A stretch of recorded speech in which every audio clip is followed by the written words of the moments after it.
ਵਾਹਿਗੁਰੂ ਜੀ ਕਾ ਖਾਲਸਾ ਵਾਹਿਗੁਰੂ ਜੀ ਕੀ ਫਤਿਹ। ਸਿੱਖ missionary college ਵੱਲੋਂ ਚੱਲ ਰਹੀ ਗੁਰਮਤਿ ਕਲਾਸ ਵਿੱਚ ਸ਼ਾਮਲ ਹੋਣ ਵਾਲੇ ਸਾਰੇ ਹੀ ਗੁਰੂ ਪਿਆਰਿਆਂ ਨੂੰ ਜੀ ਆਇਆਂ।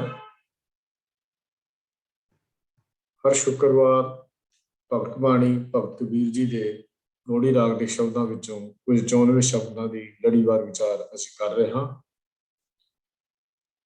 ਜਿਹੜੇ ਸ਼ਬਦ ਸਮਝਣ ਵਿੱਚ ਥੋੜੇ ਮੁਸ਼ਕਲ ਹਨ ਜਾਂ ਜਿਨ੍ਹਾਂ ਦੇ ਅੰਤਰੀਮ ਭਾਵ ਡੂੰਘੇ ਹਨ, ਉਹਨਾਂ ਨੂੰ ਅਸੀਂ ਹਰ ਸ਼ੁੱਕਰਵਾਰ ਵਿਚਾਰਦੇ ਹਾਂ। ਅੱਜ ਦੀ ਵਿਚਾਰ ਭਗਤ ਕਬੀਰ ਜੀ ਦਾ ਜੋ ਪਾਵਨ ਬਚਨ ਸਾਹਿਬ ਸ੍ਰੀ ਗੁਰੂ ਗ੍ਰੰਥ ਸਾਹਿਬ ਜੀ ਦੇ ਪਾਵਨ ਅੰਕ 331 332 ਤੇ ਸ਼ੋਭਤ ਹੈ, ਜਿਹਦਾ ਸਿਰਲੇਖ ਰਾਗ ਗੌੜੀ ਚੀਤੀ। ਉਹ ਸ਼ਬਦ ਹੈ, ਦੇਖੋ ਭਾਈ ਗਿਆਨ ਕੀ ਆਈ ਆਂधी, ਸਭੇ ਉਡਾਨੀ ਭਰਮ ਕੀ ਟਾਟੀ, ਰਹੇ ਨਾ ਮਾਇਆ ਬਾਂਧੀ। ਕਿਹੜੀ ਛਪਰੀ, ਕਿਹੜੇ ਭਰਮ, ਕਿਹੜੇ ਭੁਲੇਖੇ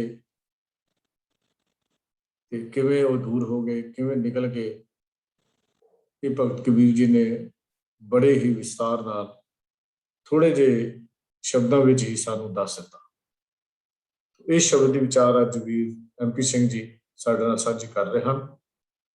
ਮੈਂ ਵੀਰ MP ਸਿੰਘ ਜੀ ਨੂੰ ਬੇਨਤੀ ਕਰ ਰਿਹਾ ਹਾਂ ਕਿ ਅੱਜ ਦੇ ਇਹ ਸ਼ਬਦ ਦੇਖੋ ਭਾਈ ਗਿਆਨ ਕੀ ਆਈ ਆਂधी, ਸਭੇ ਉਡਾਨੀ ਭਰਮ ਕੀ ਟਾਟੀ, ਰਹੇ ਨਾ ਮਾਇਆ ਬਾਂਧੀ, ਉਹਦੀ ਵਿਚਾਰ ਸਾਡੇ ਨਾਲ ਸਾਂਝੀ ਕਰਨ ਵੀਰ MP ਸਿੰਘ ਜੀ।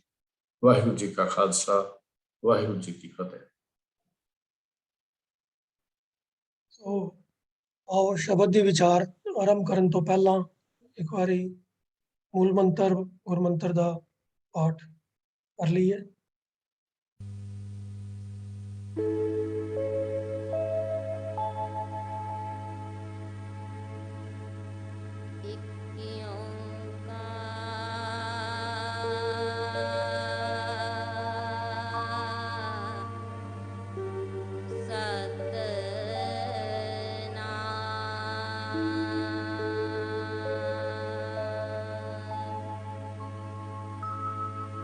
करता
जिवें कि आप जी ने हुणे वीर जी पासों सुनिया ही है, अज का जो शब्द विचार वास्ते लिया है उसकी पहली पंक्ति जो कि राहो की पंक्ति भी है, देखो भाई ज्ञान की आई आंधी।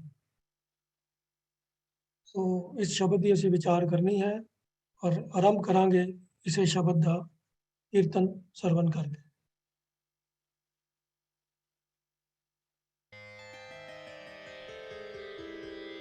देखो पाई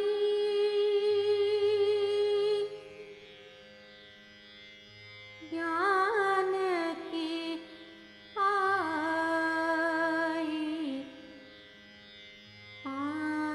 आंधी।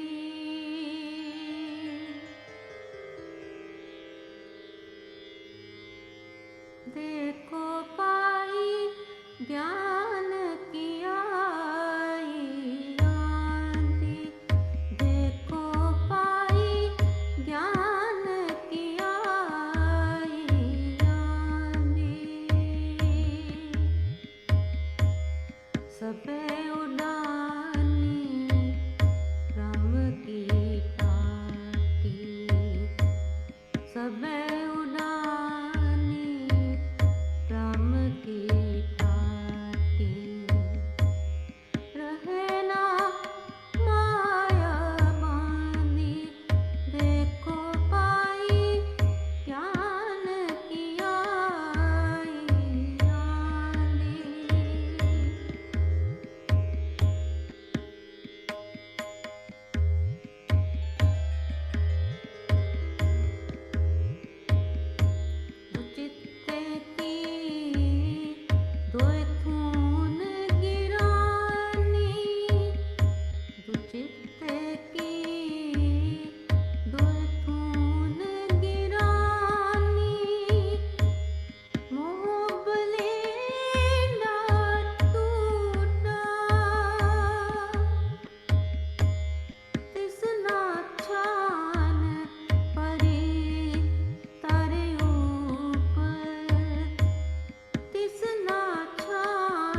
शब्द का जो पहला पदा है वही राहो का पदा है।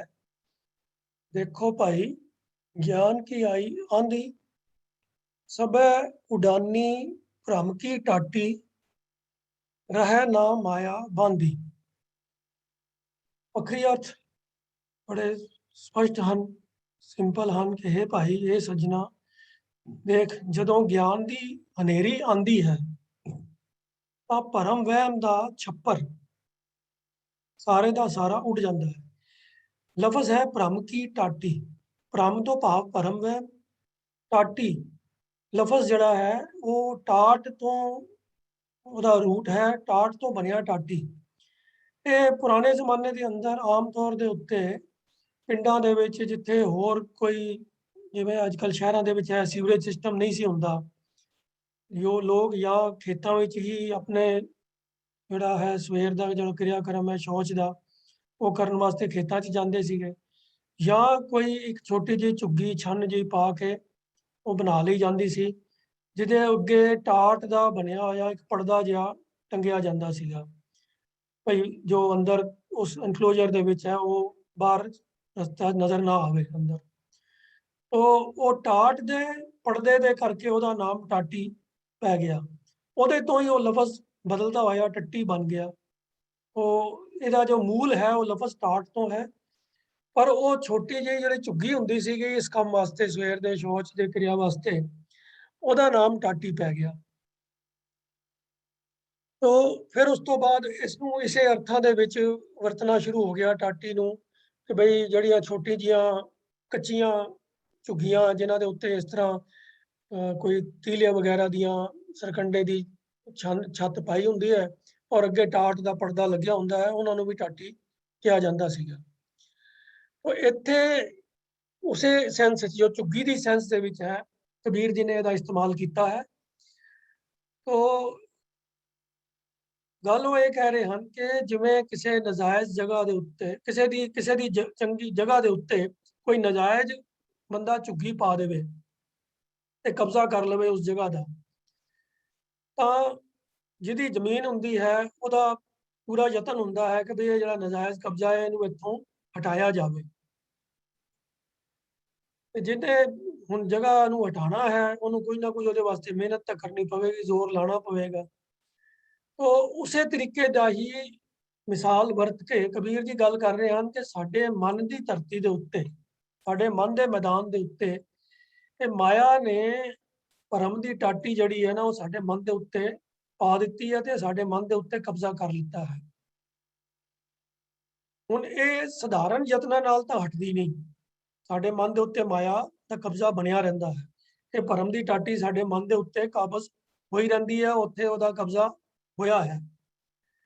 ਇਹ ਹਟੇਗੀ ਤਾਂ ਕਿਸੇ ਜ਼ੋਰ ਵਾਲੇ ਤਰੀਕੇ ਦੇ ਨਾਲ ਹੀ ਹਟੇਗੀ। ਤੇ ਕਬੀਰ ਜੀ ਨੇ ਉਸ ਚੀਜ਼ ਦਾ ਜ਼ਿਕਰ ਕੀਤਾ ਹੈ ਵੀ ਇਹ ਤਾਂ ਸਧਾਰਨ ਜਿਹੜੀ ਹਵਾ ਹਲਕੀ ਫੁਲਕੀ ਚੱਲਦੀ ਹੈ, ਸਧਾਰਨ ਜਿਹੇ ਐਫਰਟ ਦੇ ਨਾਲ, ਹੱਥ ਲਾਉਣ ਦੇ ਨਾਲ ਇਹਨੇ ਹਟਣਾ ਨਹੀਂ ਹੈ। ਇਹਨੂੰ ਹਟਾਉਣ ਵਾਸਤੇ ਤੇ ਕੋਈ ਜ਼ਿਆਦਾ ਜ਼ੋਰ ਵਾਲੀ ਚੀਜ਼ ਚਾਹੀਦੀ ਹੈ। ਤੇ ਉਹ ਕਬੀਰ ਜੀ ਨੇ ਬਿਆਨ ਕੀਤੀ ਹੈ ਕਿ ਵੀ ਜੇ ਜ਼ੋਰ ਦੀ ਹਨੇਰੀ ਆਵੇ ਤਾਂ ਫਿਰ ਇਹ ਜਿਹੜੀ ਟਾਟੀ ਹੈ ਇਹ ਉੱਡ ਪੁੱਟ ਜਾਏਗੀ ਉਸ ਹਵਾ ਅੰਧੇਰੀ ਦੇ ਜ਼ੋਰ ਦੇ ਨਾਲ। ਔਰ ਆਮ ਤੌਰ ਤੇ ਹੁੰਦਾ ਵੀ ਹੈ, ਕਿਉਂਕਿ ਇਹ ਜਿਹੜੇ ਟਾਟੀ ਵਾਲੇ ਸਟਰਕਚਰ ਹੁੰਦੇ ਨੇ, ਹੁੰਦੇ ਕੱਚੇ ਜਿਹੇ ਨੇ, ਜ਼ਿਆਦਾ ਇਹਨਾਂ ਦੀ ਕੋਈ ਨੀਹਾਂ ਕੋਈ ਨਹੀਂ ਹੁੰਦੀਆਂ, ਇਹ ਸਿਰਫ ਜ਼ਮੀਨ ਦੇ ਉੱਤੇ ਹੀ ਲੱਕੜ ਪਤਲੀ ਜਿਹੀ ਜਾਂ ਇਸ ਤਰੀਕੇ ਦੀਆਂ ਚੀਜ਼ਾਂ ਜਾਂ ਜੂਟ ਵਰਗੀ ਕੋਈ ਚੀਜ਼ ਲੈ ਕੇ ਤੇ ਉਹਨੂੰ ਸਾਈਡਾਂ ਬਣਾ ਦਿੱਤੀਆਂ ਜਾਂਦੀਆਂ ਨੇ, ਟਾਟ ਦਾ ਉਹ ਪੜਦਾ ਹੁੰਦਾ ਤੇ ਉੱਪਰ ਇਸ ਤਰ੍ਹਾਂ ਹੀ ਕਾਨਿਆਂ ਦੀ ਛੱਤ ਜੀ ਹੁੰਦੀ ਹੈ। ਹੁੰਦਾ ਇਹ ਟੈਂਪਰੇਰੀ ਸਟਰਕਚਰ ਹੀ ਹੈ, ਪਰ ਟਿਕਿਆ ਹੁੰਦਾ ਹੈ ਜ਼ਮੀਨ ਦੇ ਉੱਤੇ। ਉਹ ਥੋੜਾ ਬਹੁਤ ਤੇ ਜ਼ੋਰ ਲੱਗਦਾ ਹੀ ਹੈ ਤਾਂ ਹੀ ਇਹ ਜਿਹੜਾ ਸਟਰਕਚਰ ਹਟ ਸਕਦਾ ਹੈ। ਤਾਂ ਜੇ ਹਨੇਰੀ ਜ਼ੋਰ ਦੀ ਆ ਜਾਵੇ ਤਾਂ ਫਿਰ ਇਹ ਉਹਦੇ ਸਾਹਮਣੇ ਨਹੀਂ ਟਿਕ ਸਕਦਾ। तो इस चीज़ ਨੂੰ इस्तेमाल करदਿਆਂ ਹੋਇਆ ਭਗਤ ਕਬੀਰ ਜੀ ਕਹਿੰਦੇ ਨੇ ਕਿ ਬਈ ਜਿਹੜੇ ਇਨਸਾਨ ਦੇ ਮਨ ਦੇ ਉੱਤੇ ਇਹ ਭਰਮ ਦਾ ਛੱਪਰ ਬਣ ਗਿਆ ਹੈ, ਜੋ ਮਾਇਆ ਨੇ ਇਨਸਾਨ ਦੇ ਮਨ ਦੇ ਉੱਤੇ ਭਰਮ ਦਾ ਛੱਪਰ ਖੜਾ ਕਰ ਦਿੱਤਾ ਹੈ, ਇਹਨੂੰ ਹਟਾਉਣ ਵਾਸਤੇ ਵੀ ਅੰਧੇਰੀ ਚਾਹੀਦੀ ਹੈ। ਇਹ ਤਾਂ ਹੀ ਟੁੱਟੇਗਾ ਤੇ ਉਹ ਅੰਧੇਰੀ ਹੈ ਗਿਆਨ ਦੀ। ਤੇ ਗਿਆਨ ਮਿਲਣਾ ਕਿੱਥੋਂ ਹੈ? ਗਿਆਨ ਤਾਂ ਉਸੇ ਪਾਸੋਂ ਹੀ ਮਿਲ ਸਕਦਾ ਹੈ ਜਿਹਦੇ ਕੋਲ ਆਪਣੇ ਕੋਲ ਗਿਆਨ ਹੋਵੇ। ਇਹ ਸਾਰਾ ਗਿਆਨ ਦਾ ਸਰੋਤ, ਸਾਰਾ ਗਿਆਨ ਦੁਨੀਆ ਦਾ ਜੋ ਸਭ ਤੋਂ ਉੱਤਮ ਗਿਆਨ ਹੈ, ਉਹਦਾ ਦਾਤਾ ਕੇਵਲ ਤੇ ਕੇਵਲ ਪ੍ਰਭੂ ਪਰਮਾਤਮਾ ਹੀ ਹੈ। ਇੱਕ ਅਕਾਲ ਪੁਰਖ ਹੈ ਜੋ ਸਾਰੇ ਗਿਆਨ ਦਾ ਦਾਤਾ ਹੈ। ਤੇ ਸੱਚਾ ਗੁਰੂ ਪੂਰਾ ਗੁਰੂ ਹੈ ਜਿਹਨੂੰ ਪਰਮਾਤਮਾ ਪਾਸੋਂ ਇਹ ਗਿਆਨ ਪ੍ਰਾਪਤ ਹੋਇਆ ਹੈ।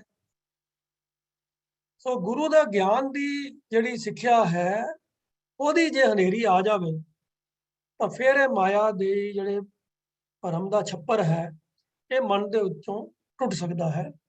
ਇਹ ਇਸ਼ਾਰਾ ਰਾਹੋਂ ਦੇ ਬੰਦ ਵਿੱਚ ਕਬੀਰ ਜੀ ਕਰ ਰਹੇ ਹਨ। ਤੋ ਅਖਰੀ ਅਰਥ ਤਾਂ ਸਿਰਫ ਇਹੀ ਹਨ ਕਿ ਬਈ ਗਿਆਨ ਦੀ ਅੰਧੇਰੀ ਆਈ, ਉਹਨੇ ਇਹ ਭਰਮ ਦੀ ਜਿਹੜਾ ਛੱਪਰ ਹੈ, ਭਰਮ ਦੀ ਟਾਟੀ ਹੈ, ਇਹ ਉਡਾ ਦਿੱਤੀ ਤੇ ਮਾਇਆ ਦਾ ਜਿਹੜਾ ਜ਼ੋਰ ਸੀ ਸਾਡੇ ਮਨ ਦੇ ਉੱਤੇ, ਉਹ ਹੁਣ ਖਤਮ ਹੋ ਗਿਆ ਹੈ। ਤੇ ਜਿਹੜਾ ਮਾਇਆ ਦਾ ਜਿਹੜਾ ਇਹ ਪ੍ਰਪੰਚ ਸੀਗਾ, ਉਹਨੇ ਸਾਡੇ ਮਨ ਦੇ ਉੱਤੇ ਭਰਮ ਦਾ ਜਾਲ ਵਿਛਾਇਆ ਹੋਇਆ ਸੀਗਾ, ਇਹ ਸਾਰਾ ਨਸ਼ਟ ਹੋ ਗਿਆ ਹੈ, ਖਤਮ ਹੋ ਚੁੱਕਾ ਹੈ। ਇਹ ਸਭ ਗਿਆਨ ਦੀ ਹਨੇਰੀ ਦੇ ਸਦਕਾ ਹੋਇਆ ਹੈ। ਪਰ ਇਹਦੇ ਵਿੱਚ ਜੋ ਭਾਵ ਛੁਪਿਆ ਹੋਇਆ ਹੈ ਉਹ ਇਹ ਹੈ ਕਿ ਇਹ ਪ੍ਰਭੂ ਦਾ ਗਿਆਨ ਗੁਰੂ ਦੇ ਰਾਹੀਂ ਉਸ ਵਿਅਕਤੀ ਨੂੰ ਮਿਲਦਾ ਹੈ ਜਿਹੜਾ ਗੁਰੂ ਪਾਸੋਂ ਇਹ ਗਿਆਨ ਪ੍ਰਾਪਤ ਕਰਨ ਦਾ ਆਹਰ ਕਰੇ, ਗੁਰੂ ਦੀ ਸ਼ਰਨ ਵਿੱਚ ਆਵੇ ਤੇ ਗੁਰੂ ਪਾਸੋਂ ਗਿਆਨ ਹਾਸਲ ਕਰੇ, ਤਾਂ ਉਹਦੇ ਮਨ ਦੇ ਸਾਰੇ ਭਰਮ ਤੇ ਮਾਇਆ ਦਾ ਜੋ ਪ੍ਰਭਾਵ ਮਨ ਦੇ ਉੱਤੇ ਹੈ ਉਹ ਨਸ਼ਟ ਹੋ ਸਕਦਾ ਹੈ। ਸੋ ਇਹ ਇਸ ਰਾਹੋਂ ਦਾ ਜੋ ਮੁੱਖ ਜਿਹੜਾ ਸੁਨੇਹਾ ਹੈ, ਜਿਹਦੀ ਬਾਕੀ ਦੀ ਅੱਗੇ ਦੀ ਵਿਆਖਿਆ ਬਾਕੀ ਦੋ ਪਦਿਆਂ ਦੇ ਵਿੱਚ ਵੀ ਕਬੀਰ ਜੀ ਨੇ ਕੀਤੀ ਹੈ। ਉਹ ਆਖਰੀ ਅਰਥ ਤਾਂ ਹੀ ਹਨ, ਗਿਆਨ ਦੀ ਅੰਧੇਰੀ ਦੇ ਨਾਲ ਭਰਮ ਦਾ ਛੱਪਰ ਟੁੱਟ ਜਾਂਦਾ ਹੈ, ਮਾਇਆ ਦਾ ਪ੍ਰਭਾਵ ਖਤਮ ਹੋ ਜਾਂਦਾ ਹੈ। ਭਾਵ-ਅਰਥ ਹੈ ਕਿ ਇਹ ਗਿਆਨ ਸੱਚੇ ਗੁਰੂ ਪਾਸੋਂ ਪ੍ਰਾਪਤ ਹੁੰਦਾ ਹੈ। ਉਸ ਗਿਆਨ ਦਾ ਸਦਕਾ ਮਨ ਦੇ ਵਿੱਚੋਂ ਜਿਹੜੇ ਭਰਮ ਨੇ ਉਹ ਨਸ਼ਟ ਹੋ ਜਾਂਦੇ ਹਨ, ਮਾਇਆ ਦਾ ਪ੍ਰਭਾਵ ਮਨ ਦੇ ਉੱਤੋਂ ਦੀ ਉਹ ਮਿਟ ਜਾਂਦਾ ਹੈ। तो इस गल की कुछ प्रैक्टिकल समझ हासिल करने वास्ते, इन्हू कुछ होर समझण दे वास्ते थोड़ा विस्तार गल नू समझ लीए कि ये भरम हुंदे की हन, और जिन्हां पास गुरु का ज्ञान नहीं हुंदा उन्हां दे जीवन दे विच फिर की कुछ वेखण नू मिलदा है। तो मनुखी जीवन दे तीन बड़े प्रमुख मौके हुंदे हन, जिन्हां मौकिਆਂ ਦੇ ਉੱਤੇ परिवार के लोग, समाज के लोग इकट्ठे होंदे हन। ਇਹ ਸਮਾਜਿਕ ਤੌਰ ਦੇ ਉੱਤੇ ਉਹ ਕੁਝ ਰਸਮਾਂ ਰਿਵਾਜ, ਕੁਝ ਹੋਰ ਕਰਮ ਕਰਦੇ ਹਨ, ਜਿਨ੍ਹਾਂ ਤੋਂ ਉਹਨਾਂ ਦੀ ਆਪਣੀ ਮਾਨਸਿਕ ਅਵਸਥਾ, ਉਹਨਾਂ ਦੇ ਜੀਵਨ ਦੇ ਢੰਗ, ਰੰਗ ਢੰਗ ਜਿਹੜੇ ਹਨ ਉਹ ਬੜੇ ਸਪਸ਼ਟ ਤੌਰ ਦੇ ਉੱਤੇ ਸਮਝ ਚ ਆ ਜਾਂਦੇ ਹਨ ਕਿ ਬਈ ਇਹ ਲੋਕ ਕਿਸ ਤਰ੍ਹਾਂ ਦੀ ਸੋਚ ਦੇ ਮਾਲਕ ਹਨ। ਜਿਹੜੇ ਦੁਨੀਆ ਦੇ ਰੋਜ਼ਾਨਾ ਦੇ ਕਾਰ ਵਿਹਾਰ ਹਨ, ਉਹਨਾਂ ਤੋਂ ਤਾਂ ਇਨਸਾਨ ਦੀ ਸੋਚ ਨਜ਼ਰ ਆਉਂਦੀ ਹੀ ਆਉਂਦੀ ਹੈ, ਪਰ ਸਮਾਜਿਕ ਤੌਰ ਦੇ ਉੱਤੇ ਜੇ ਤੁਸੀਂ ਕਿਸੇ ਪਰਿਵਾਰ ਦੇ ਕਿਸੇ ਮੈਂਬਰ ਦਾ, ਕਿਸੇ ਪਰਿਵਾਰ ਦੇ ਲੋਕਾਂ ਦਾ ਸੋਚ ਦਾ ਅੰਦਾਜ਼ਾ ਲਗਾਉਣਾ ਹੋਵੇ ਕਿ ਇਹ ਕਿਹੋ ਜਿਹੇ ਜੀਵਨ ਜਾਂਚ ਰੱਖਦੇ ਹਨ, ਕਿਸ ਤਰ੍ਹਾਂ ਦੀ ਇਹਨਾਂ ਦੀ ਸੋਚ ਹੈ, ਤਾਂ ਇਹ ਤਿੰਨ ਸੰਸਕਾਰ ਨੇ, ਜਨਮ, ਵਿਆਹ ਅਤੇ ਮੌਤ। ਜਿਨ੍ਹਾਂ ਮੌਕਿਆਂ ਦੇ ਉੱਤੇ ਵੱਡੇ ਸਮਾਜਿਕ ਇਕੱਠ ਵੀ ਹੁੰਦੇ ਹਨ, ਪਰਿਵਾਰ ਦੇ ਸਾਰੇ ਲੋਕ ਇਕੱਠੇ ਹੁੰਦੇ ਹਨ, ਉਹਨਾਂ ਦੀਆਂ ਰਸਮਾਂ ਤੋਂ ਪਤਾ ਲੱਗ ਜਾਂਦਾ ਹੈ ਕਿ ਇਹ ਕਿਸ ਤਰ੍ਹਾਂ ਦੀ ਸੋਚ ਦੇ ਮਾਲਕ ਹਨ। ਉਹ ਜਿਵੇਂ ਕਿ ਇੱਥੇ ਹੁਣ ਸਾਡੀ ਕਲਾਸ ਵਿੱਚ ਰਹਿਤ ਮਰਿਆਦਾ ਦੀ ਵਿਆਖਿਆ ਚੱਲ ਰਹੀ ਹੈ, ਉਹਨਾਂ ਦੇ ਵਿੱਚ ਵੀ ਇਹਨਾਂ ਸੰਸਕਾਰਾਂ ਦਾ ਜੋ ਹੈ ਡਿਟੇਲ ਵਿੱਚ ਵਰਣਨ ਆ ਰਿਹਾ ਹੈ। ਜਨਮ ਸੰਸਕਾਰ ਜਾਂ ਨਾਮਕਰਨ ਸੰਸਕਾਰ, ਫਿਰ ਆਨੰਦ ਕਾਰਜ, ਫਿਰ ਮ੍ਰਿਤਕ ਸੰਸਕਾਰ ਦੀ ਗੱਲ ਵੀ ਅੱਗੋਂ ਆਏਗੀ। ਉਹ ਗੁਰਸਿੱਖ ਦੇ ਵਾਸਤੇ ਤਾਂ ਇਹਨਾਂ ਚੀਜ਼ਾਂ ਦੀ ਬੜੀ ਸਪਸ਼ਟ ਹਦਾਇਤਾਂ ਹਨ ਕਿ ਕਿਹੜੇ ਕਰਮ ਕਰਨੇ ਹਨ ਤੇ ਕਿਹੜੇ ਨਹੀਂ ਕਰਨੇ, ਔਰ ਜਿਹੜੇ ਨਹੀਂ ਕਰਨੇ ਖਾਸ ਤੌਰ ਤੇ ਜ਼ੋਰ ਦੇ ਕੇ ਜਿਨ੍ਹਾਂ ਦੇ ਬਾਰੇ ਰਹਿਤ ਮਰਿਆਦਾ 'ਚ ਗੱਲ ਕੀਤੀ ਗਈ ਹੈ, ਉਹ ਮਨਾ ਕਰਨ ਦਾ ਮੁੱਖ ਕਾਰਨ ਵੀ ਇਹ ਸੀਗਾ ਕਿ ਸਾਡੇ ਆਲੇ ਦੁਆਲੇ ਜੋ ਸਮਾਜ ਦੇ ਬਾਕੀ ਲੋਕ ਵਿਚਰਦੇ ਹਨ, ਜਿਨ੍ਹਾਂ ਦੇ ਵਿਚਕਾਰ ਅਸੀਂ ਰਹਿੰਦੇ ਹਾਂ, ਖਾਸ ਤੌਰ ਤੇ ਭਾਰਤ ਦੇ ਵਿੱਚ, ਉਹ ਹੈ ਹਿੰਦੂ ਸਮਾਜ, ਜਿਹਦੇ ਵਿੱਚ ਬਹੁਤਾ ਬ੍ਰਾਹਮਣ ਦਾ ਹੀ ਬੋਲਬਾਲਾ ਹੈ। ਉਹ ਹਿੰਦੂ ਸਮਾਜ ਦੇ ਲੋਕ ਸਾਰੇ ਕਰਮ ਕਾਂਡ ਜਿਹੜੇ ਹਨ ਬ੍ਰਾਹਮਣ ਦੀ ਸਿੱਖਿਆ ਦੇ ਅਨੁਸਾਰ ਹੀ ਕਰਦੇ ਹਨ। ਜਦੋਂ ਕਬੀਰ ਜੀ ਦਾ ਜਨਮ ਹੋਇਆ ਸੀਗਾ, ਉਦੋਂ ਵੀ ਬ੍ਰਾਹਮਣ ਦਾ ਹੀ ਭਾਰਤੀ ਸਮਾਜ ਵਿੱਚ ਬੋਲਬਾਲਾ ਸੀਗਾ। ਗੁਰੂ ਸਾਹਿਬਾਨ ਦੇ ਕਾਲ ਵਿੱਚ ਵੀ ਜਿਹੜੇ ਧਰਮ ਦੇ ਆਗੂ ਸਨ, ਜਾਂ ਬ੍ਰਾਹਮਣ ਸੀ, ਜਾਂ ਕਾਜ਼ੀ ਸੀ, ਤੇ ਜਾਂ ਇੱਕ ਯੋਗੀ ਸਨ, ਜਿਹੜੇ ਆਪ ਭਾਵੇਂ ਗ੍ਰਸਥ ਵਿੱਚ ਨਹੀਂ, ਦੁਨੀਆ ਵਿੱਚ ਘੱਟ ਰਹਿੰਦੇ ਸੀਗੇ, ਰਹਿੰਦੇ ਜੰਗਲਾਂ ਵਗੈਰਾ ਵਿੱਚ ਸਨ ਜਾਂ ਪਹਾੜਾਂ ਤੇ ਚਲੇ ਜਾਂਦੇ ਸਨ। ਪਰ ਗਾਏ ਬਗਾਏ ਚੱਕਰ ਲਗਾਉਂਦੇ ਰਹਿੰਦੇ ਸਨ, ਗ੍ਰਸਥੀਆਂ ਪਾਸੋਂ ਮੰਗ ਕੇ ਗੁਜ਼ਾਰਾ ਕਰਦੇ ਸਨ।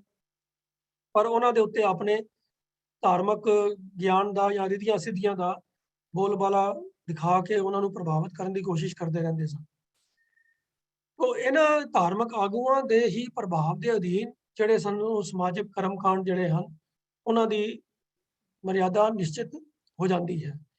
ਔਰ ਇਹਨਾਂ ਮਰਿਆਦਾਵਾਂ ਦੇ ਵਿੱਚੋਂ ਹੀ ਪਤਾ ਲੱਗਦਾ ਹੈ ਕਿ ਉਹਨਾਂ ਦਾ ਪਰਮਾਤਮਾ ਦੇ ਸੰਬੰਧ ਵਿੱਚ ਅਤੇ ਹੋਰ ਧਾਰਮਿਕ ਵਿਸ਼ਵਾਸਾਂ ਦੇ ਬਾਰੇ ਵਿੱਚ ਕਿਸ ਤਰੀਕੇ ਦੀ ਉਹਨਾਂ ਦੀ ਸੋਚਣੀ ਹੈ। ਸੋ ਜਨਮ ਸੰਸਕਾਰ ਵੇਲੇ ਵੀ ਜਿਵੇਂ ਕਿ ਸਾਡੇ ਗੁਆਂਢੀ ਸਮਾਜ ਵਿੱਚ ਤਾਂ ਅਨੇਕਾਂ ਹੀ ਭਰਮ ਵਹਿਮ ਪਾਲੇ ਜਾਂਦੇ ਹਨ। ਇੰਨੇ ਦਿਨ ਵਾਸਤੇ ਸੂਤਕ ਪੈ ਗਿਆ ਹੈ, ਘਰ ਅਪਵਿੱਤਰ ਹੋ ਗਿਆ ਹੈ, ਇੰਨੇ ਦਿਨ ਤੱਕ ਮਾਤਾ ਚੌਂਕੇ 'ਚ ਨਹੀਂ ਚੜ੍ਹ ਸਕਦੀ, ਘਰ ਦੇ ਵਿੱਚ ਕੋਈ ਹੋਰ ਬਾਹਰਲੇ ਲੋਕਾਂ ਦਾ ਆਉਣਾ ਜਾਣਾ ਮਨਾ ਹੋ ਜਾਂਦਾ ਹੈ। ਹੋਰ ਕਈ ਤਰ੍ਹਾਂ ਦੇ ਭਰਮ ਵਹਿਮ ਉਹਨਾਂ ਦੇ ਵਿੱਚ ਕੀਤੇ ਜਾਂਦੇ ਹਨ। ਇਸੇ ਤਰ੍ਹਾਂ ਹੀ ਵਿਆਹ ਦੇ ਮੌਕੇ ਤੇ ਵਿਆਹ ਦਾ ਸਾਇਆ ਸੁਧਾਇਆ ਜਾਂਦਾ ਹੈ, ਪੰਡਤ ਨੂੰ ਪੁੱਛ ਕੇ ਕੋਈ ਚੰਗਾ ਸ਼ੁਭ ਮਹੂਰਤ ਲੱਭਿਆ ਜਾਂਦਾ ਹੈ। ਫਿਰ ਅਨੇਕਾਂ ਤਰ੍ਹਾਂ ਦੇ ਉਹਨਾਂ ਦੇ ਸੰਸਕਾਰ ਹੁੰਦੇ ਹਨ ਕਿ ਕੀ ਕੁਝ ਕਰਨਾ ਹੈ, ਕਿੰਨੀਆਂ ਰਸਮਾਂ ਕੀਤੀਆਂ ਜਾਂਦੀਆਂ ਹਨ, ਜਿਨ੍ਹਾਂ ਦਾ ਵਿਆਹ ਦੀ ਜੋ ਮੁੱਖ ਰਸਮ ਹੈ ਕਿ ਇੱਕ ਨੌਜਵਾਨ ਬੱਚੇ ਔਰ ਨੌਜਵਾਨ ਬੱਚੀ ਦਾ ਪਰਿਵਾਰਕ ਸੰਬੰਧ ਜਿਹੜਾ ਹੈ ਉਹਨੂੰ ਇੱਕ ਫਾਰਮਲ ਸੈਂਕਸ਼ਨ ਦੇਣੀ, ਸਮਾਜ ਦੇ ਵਿੱਚ ਪ੍ਰਵਾਨਗੀ ਦੇਣੀ, ਮੁੱਖ ਮਕਸਦ ਉਹਦਾ ਇਹੀ ਹੁੰਦਾ ਹੈ। ਪਰ ਉਸ ਚੀਜ਼ ਵੱਲ ਬਹੁਤ ਘੱਟ ਸਮਾਂ ਬਿਤਾਇਆ ਜਾਂਦਾ ਹੈ ਤੇ ਬਹੁਤਾ ਸਮਾਂ ਹੋਰ ਅਨੇਕਾਂ ਹੀ ਫਜ਼ੂਲ ਦੀਆਂ ਰਸਮਾਂ ਦੇ ਵਿੱਚ ਬਿਤਾ ਲਿਆ ਜਾਂਦਾ ਹੈ। ਇਸੇ ਤਰ੍ਹਾਂ ਹੀ ਮੌਤ ਦੇ ਮੌਕੇ ਦੇ ਉੱਤੇ ਮ੍ਰਿਤਕ ਸੰਸਕਾਰ ਦੇ ਨਾਲ ਸੰਬੰਧਿਤ ਅਨੇਕਾਂ ਤਰ੍ਹਾਂ ਦੇ ਬ੍ਰਾਹਮਣ ਮਤ ਦੇ ਔਰ ਗਰੁੜ ਪੁਰਾਣ ਦੇ ਅਨੁਸਾਰ ਦੱਸੀਆਂ ਹੋਈਆਂ ਗੱਲਾਂ ਦੇ ਮੁਤਾਬਕ ਬਹੁਤ ਹੀ ਭਰਮ ਵਹਿਮ ਜਿਹੜੇ ਹਨ ਕੀਤੇ ਜਾਂਦੇ ਹਨ। ਘਰ ਦੇ ਵਿੱਚ ਅੱਗ ਬਾਲਣੀ ਮਨਾ ਹੋ ਜਾਂਦੀ ਹੈ, ਖਾਣਾ ਬਾਹਰੋਂ ਘਰ ਦੇ ਵਿੱਚ ਨਹੀਂ ਪੱਕਦਾ, ਰੋਣਾ ਪਿੱਟਣਾ ਕੀਤਾ ਜਾਂਦਾ ਹੈ। ਹੋਰ ਕਈ ਤਰ੍ਹਾਂ ਦੇ ਪੰਡਤ ਨੂੰ ਦਾਨ ਪੁੰਨ ਕਰਨ ਦੇ ਹੋਰ ਕਈ ਰਸਮਾਂ ਨੇ ਉਹਨਾਂ ਦੀਆਂ, ਜਿਨ੍ਹਾਂ ਦੀ ਰਿਆਤ ਮਰਿਆਦਾ ਦੀ ਵਿਆਖਿਆ ਵੇਲੇ ਆਪ ਜੀ ਡਿਟੇਲ 'ਚ ਵਿਚਾਰ ਸੁਣ ਹੀ ਲਵੋਗੇ। ਤੋ ਇਹ ਸਾਰੇ ਭਰਮ ਵਹਿਮ ਕਿਉਂ ਲੋਕਾਂ ਦੇ ਜੀਵਨ ਦੇ ਵਿੱਚ ਆ ਜਾਂਦੇ ਹਨ ਤੇ ਇਸ ਤੋਂ ਇਲਾਵਾ ਜਿਹੜਾ ਰੋਜ਼ ਦਾ ਉਹਨਾਂ ਦਾ ਕਰਮਕਾਂਡ ਜੀਵਨ ਦਾ ਕਾਰ ਵਿਹਾਰ ਹੈ ਉਹਦੇ ਵਿੱਚ ਵੀ ਬ੍ਰਾਹਮਣ ਦਾ ਹੀ ਬੋਲਬਾਲਾ ਬਹੁਤੇ ਕਰਕੇ ਰਹਿੰਦਾ ਸੀਗਾ। ਤੇ ਸਾਲ ਦੇ ਵਿੱਚ ਅਨੇਕਾਂ ਐਸੇ ਦਿਨ ਐਸੇ ਤਿਉਹਾਰ ਆਉਂਦੇ ਸਨ ਜਦੋਂ ਕਿ ਉਹ ਭਾਰਤੀ ਸਮਾਜ ਵਿੱਚ ਰਹਿਣ ਵਾਲੇ ਹਿੰਦੂ ਸਮਾਜ ਦੇ ਲੋਕ ਜਿਹੜੇ ਸਨ ਬ੍ਰਾਹਮਣ ਪਾਸੋਂ ਪੁੱਛ ਕੇ ਹੀ ਕਈ ਤਰ੍ਹਾਂ ਦੇ ਕਰਮਕਾਂਡ ਕਰਦੇ ਸਨ। ਤੋ ਇਹਨਾਂ ਸਭ ਦੇ ਪਿੱਛੇ ਜੋ ਮੂਲ ਕਾਰਨ ਸੀ ਉਹ ਸੀ ਗਿਆਨ ਦੀ ਕਮੀ, ਗਿਆਨ ਦੀ ਅਣਹੋਂਦ। ਪ੍ਰਭੂ ਪਰਮਾਤਮਾ ਇਸ ਸਾਰੀ ਸ੍ਰਿਸ਼ਟੀ ਦਾ ਕਰਤਾ ਹੈ, ਸਭ ਜੀਵਾਂ ਨੂੰ ਪੈਦਾ ਕਰਨ ਵਾਲਾ ਹੈ, ਸਭ ਜੀਵਾਂ ਦੇ ਪਾਲਣ ਦੇ ਵਾਸਤੇ ਜੋ ਦਾਤਾਂ ਹਨ, ਨਿਆਮਤਾਂ ਹਨ, ਉਹ ਵੀ ਪ੍ਰਭੂ ਪਰਮਾਤਮਾ ਦੀਆਂ ਦਿੱਤੀਆਂ ਹੋਈਆਂ ਹਨ। ਪ੍ਰਭੂ ਵੱਲੋਂ ਪੈਦਾ ਕੀਤੀ ਹੋਈ ਸ੍ਰਿਸ਼ਟੀ ਦੇ ਅੰਦਰ ਕੋਈ ਜਨਮ ਕਰਕੇ ਉੱਚਾ ਜਾਂ ਨੀਵਾਂ ਨਹੀਂ ਹੈ। ਇਹ ਸਾਰੀਆਂ ਬੇਸਿਕ ਸਧਾਰਨ ਚੀਜ਼ਾਂ ਜਿਹੜੀਆਂ ਸਿੱਖ ਮਤ ਦੇ ਵਿੱਚ ਗੁਰਸਿੱਖ ਨੂੰ ਜਨਮ ਤੋਂ ਹੀ ਸਿੱਖਿਆ ਦੇ ਰੂਪ ਵਿੱਚ ਪ੍ਰਾਪਤ ਹੋ ਜਾਂਦੀਆਂ ਹਨ, ਹਿੰਦੂ ਸਮਾਜ ਵਿੱਚ ਇਹਨਾਂ ਸਾਰੀਆਂ ਚੀਜ਼ਾਂ ਦੀ ਗਿਆਨ ਦੀ ਅਣਹੋਂਦ ਸੀ। ਇਸ ਗਿਆਨ ਦੇ ਕਾਰਨ ਹੀ ਉਹਨਾਂ ਦੇ ਜੀਵਨ ਵਿੱਚ ਅਨੇਕਾਂ ਤਰ੍ਹਾਂ ਦੇ ਭਰਮ ਜਿਹੜੇ ਸਨ ਉਹ ਕਰ ਜਾਂਦੇ ਸਨ। ਔਰ ਜਿਸ ਸਮਾਜ ਵਿੱਚ ਕਬੀਰ ਜੀ ਰਹਿੰਦੇ ਸਨ ਉਸ ਵੇਲੇ ਤਾਂ ਕੋਈ ਇਸ ਤਰੀਕੇ ਦਾ ਗਿਆਨ ਸਮਾਜ ਦੇ ਸਧਾਰਨ ਲੋਕਾਂ ਨੂੰ ਹਾਸਲ ਹੀ ਨਹੀਂ ਸੀਗਾ। ਸਾਰਾ ਸਮਾਜ ਬ੍ਰਾਹਮਣ ਦੇ ਹੀ ਜਿਹੜਾ ਪ੍ਰਭਾਵ ਦੇ ਅਧੀਨ ਜਿਉਂਦਾ ਸੀ, ਉਹਦੇ ਡਰ ਵਿੱਚ ਰਹਿੰਦਾ ਸੀ, ਉਹਦੇ ਦੱਸੇ ਮੁਤਾਬਕ ਹੀ ਉਹਨੂੰ ਦਾਨ ਪੁੰਨ ਵੀ ਕਰਦਾ ਸੀਗਾ ਤੇ ਉਹਦੇ ਦੱਸੇ ਮੁਤਾਬਕ ਹੀ ਸਾਰੇ ਕਰਮ ਕਾਂਡ ਕਰਦਾ ਸੀ। ਉਹ ਕਬੀਰ ਜੀ ਨੇ ਇਹ ਸਾਰੇ ਭਰਮ ਜਾਲ ਦਾ ਫੈਲਾਅ ਜਿਹੜਾ ਹੈ ਆਮ ਦੁਨੀਆ ਦੇ ਲੋਕਾਂ ਦੇ ਵਿੱਚ ਦੇਖਿਆ। ਤੋ ਇਸੇ ਕਰਕੇ ਉਹਨਾਂ ਨੇ ਇਹ ਭਰਮ ਦੀ ਛਪਰੀ ਦੀ ਗੱਲ ਜੋ ਮਨ ਦੇ ਉੱਤੇ ਮਾਇਆ ਦਾ ਪ੍ਰਭਾਵ ਹੈ ਉਹ ਸਾਰਾ ਉਹਦਾ ਵਰਣਨ ਇਸ ਸ਼ਬਦ ਵਿੱਚ ਉਹਨਾਂ ਨੇ ਰੌਹ ਦੇ ਬੰਦ ਵਿੱਚ ਕੀਤਾ ਹੈ। ਤੋ ਇਸ ਸਾਰੇ ਭਰਮ ਦਾ ਜੋ ਮੇਨ ਜੋ ਜਾਲ ਪਿਆ ਹੋਇਆ ਸੀ ਇਨਸਾਨ ਦੇ ਮਨ ਦੇ ਉੱਤੇ ਉਹਦਾ ਮੁੱਖ ਕਾਰਨ ਸੀ ਪਰਮਾਤਮਾ ਦੇ ਬਾਰੇ ਸੱਚੇ ਗਿਆਨ ਦੀ ਅਣਹੋਂਦ। ਪਰ ਇੱਕ ਗੱਲ ਅਸੀਂ ਗੁਰ ਇਤਿਹਾਸ ਵਿੱਚੋਂ ਬੜੇ ਸਪਸ਼ਟ ਤੌਰ ਦੇ ਉੱਤੇ ਦੇਖ ਸਕਦੇ ਹਾਂ, ਪ੍ਰਤੱਖ ਤੌਰ ਦੇ ਉੱਤੇ, ਕਿ ਜਦੋਂ ਵੀ ਕਿਸੇ ਇਨਸਾਨ ਨੂੰ ਗੁਰੂ ਦਾ ਗਿਆਨ ਪ੍ਰਾਪਤ ਹੋਇਆ ਉਹਦੇ ਜੀਵਨ ਦੇ ਵਿੱਚ ਬੜੀ ਹੀ ਜਿਹੜੀ ਹੈ ਤਬਦੀਲੀ, ਐਸੀ ਤਬਦੀਲੀ ਆਈ ਜਿਹੜਾ ਜਿਹਨੂੰ ਕਹਿ ਸਕਦੇ ਹੋ ਕਿ ਭਈ ਜੀਵਨ ਦਾ ਪੂਰੀ ਸੋਚ, ਜੀਵਨ ਦਾ ਢੰਗ ਹੀ ਜਿਹਦੇ 'ਚ ਬਦਲ ਜਾਂਦਾ ਸੀਗਾ। ਤੋ ਗਿਆਨ ਦਾ ਸਦਕਾ ਜੋ ਜੀਵਨ ਵਿੱਚ ਬਦਲਾਅ ਆਉਂਦਾ ਹੈ, ਉਹਦੀਆਂ ਕੁਝ ਮਿਸਾਲਾਂ ਅਸੀਂ ਗੁਰੂ ਇਤਿਹਾਸ 'ਚੋਂ ਸੰਖੇਪ ਵਿੱਚ ਗਿਆਨ 'ਚ ਲਿਆਵਾਂਗੇ। ਸਭ ਤੋਂ ਪਹਿਲੀ ਗੱਲ ਦੇਖੋ, ਭਾਈ ਮਰਦਾਨਾ ਜੀ ਨਾਲ ਜਦੋਂ ਗੁਰੂ ਨਾਨਕ ਜੀ ਦੀ ਮੁਲਾਕਾਤ ਹੁੰਦੀ ਹੈ ਤਾਂ ਗੁਰੂ ਜੀ ਨੇ ਉਹਨੂੰ ਇੱਕੋ ਗੱਲ ਆਖੀ, ਭਾਈ ਮਰਦਾਨਿਆ ਤੂੰ ਰਬਾਬ ਤਾਂ ਬੜੀ ਸੋਹਣੀ ਵਜਾਉਂਦਾ ਹੈ। ਉਹ ਕਹਿੰਦਾ ਜੀ ਮੇਰਾ ਕਿੱਤਾ ਹੈ, ਖਾਨਦਾਨੀ ਹੈ, ਤੇ ਮੈਂ ਇਹਦੇ ਨਾਲ ਹੀ ਮੇਰਾ ਆਪਣਾ ਰੋਜ਼ਗਾਰ ਚੱਲਦਾ ਹੈ। ਮੈਂ ਲੋਕਾਂ ਦੇ ਘਰ ਗੀਤ ਗਾਉਂਦਾ ਹਾਂ, ਉਹਨਾਂ ਦੀ ਸਿਫਤਾਂ ਦੀਆਂ ਗਾਉਂਦਾ ਹਾਂ, ਤੇ ਮੇਰਾ ਇਹਦੇ ਨਾਲ ਹੀ ਉਹਨਾਂ ਦੇ ਦਿੱਤੇ ਹੋਏ ਪੈਸੇ ਨਾਲ ਮੇਰਾ ਗੁਜ਼ਾਰਾ ਚੱਲਦਾ ਹੈ। ਤੇ ਗੁਰੂ ਜੀ ਨੇ ਇੱਕੋ ਹੀ ਗੱਲ ਕਹੀ ਕਿ ਬਈ ਜਿਹੜਾ ਤੂੰ ਇੰਨੀ ਸੋਹਣੀ ਰਬਾਬ ਵਜਾਉਂਦਾ ਹੈ, ਜੇ ਇਹਦੇ 'ਚ ਕੋਈ ਸਿਫਤ ਸਲਾਹ ਪ੍ਰਮਾਤਮਾ ਦੀ ਕਰੇ ਤੇ ਤੈਨੂੰ ਕਿਸੇ ਦੇ ਦਰ ਤੇ ਭਟਕਣ ਦੀ ਲੋੜ ਨਹੀਂ ਰਹੇਗੀ। ਤੈਨੂੰ ਲੋਕਾਂ ਦੇ ਸਹਾਰੇ ਆਪਣੇ ਗੁਜ਼ਰਾਨ ਕਰਨ ਦੀ ਲੋੜ ਨਹੀਂ ਰਹੇਗੀ, ਤੂੰ ਉਹਨਾਂ ਦੇ ਡਿਪੈਂਡੈਂਟ ਨਹੀਂ ਰਹੇਗਾ।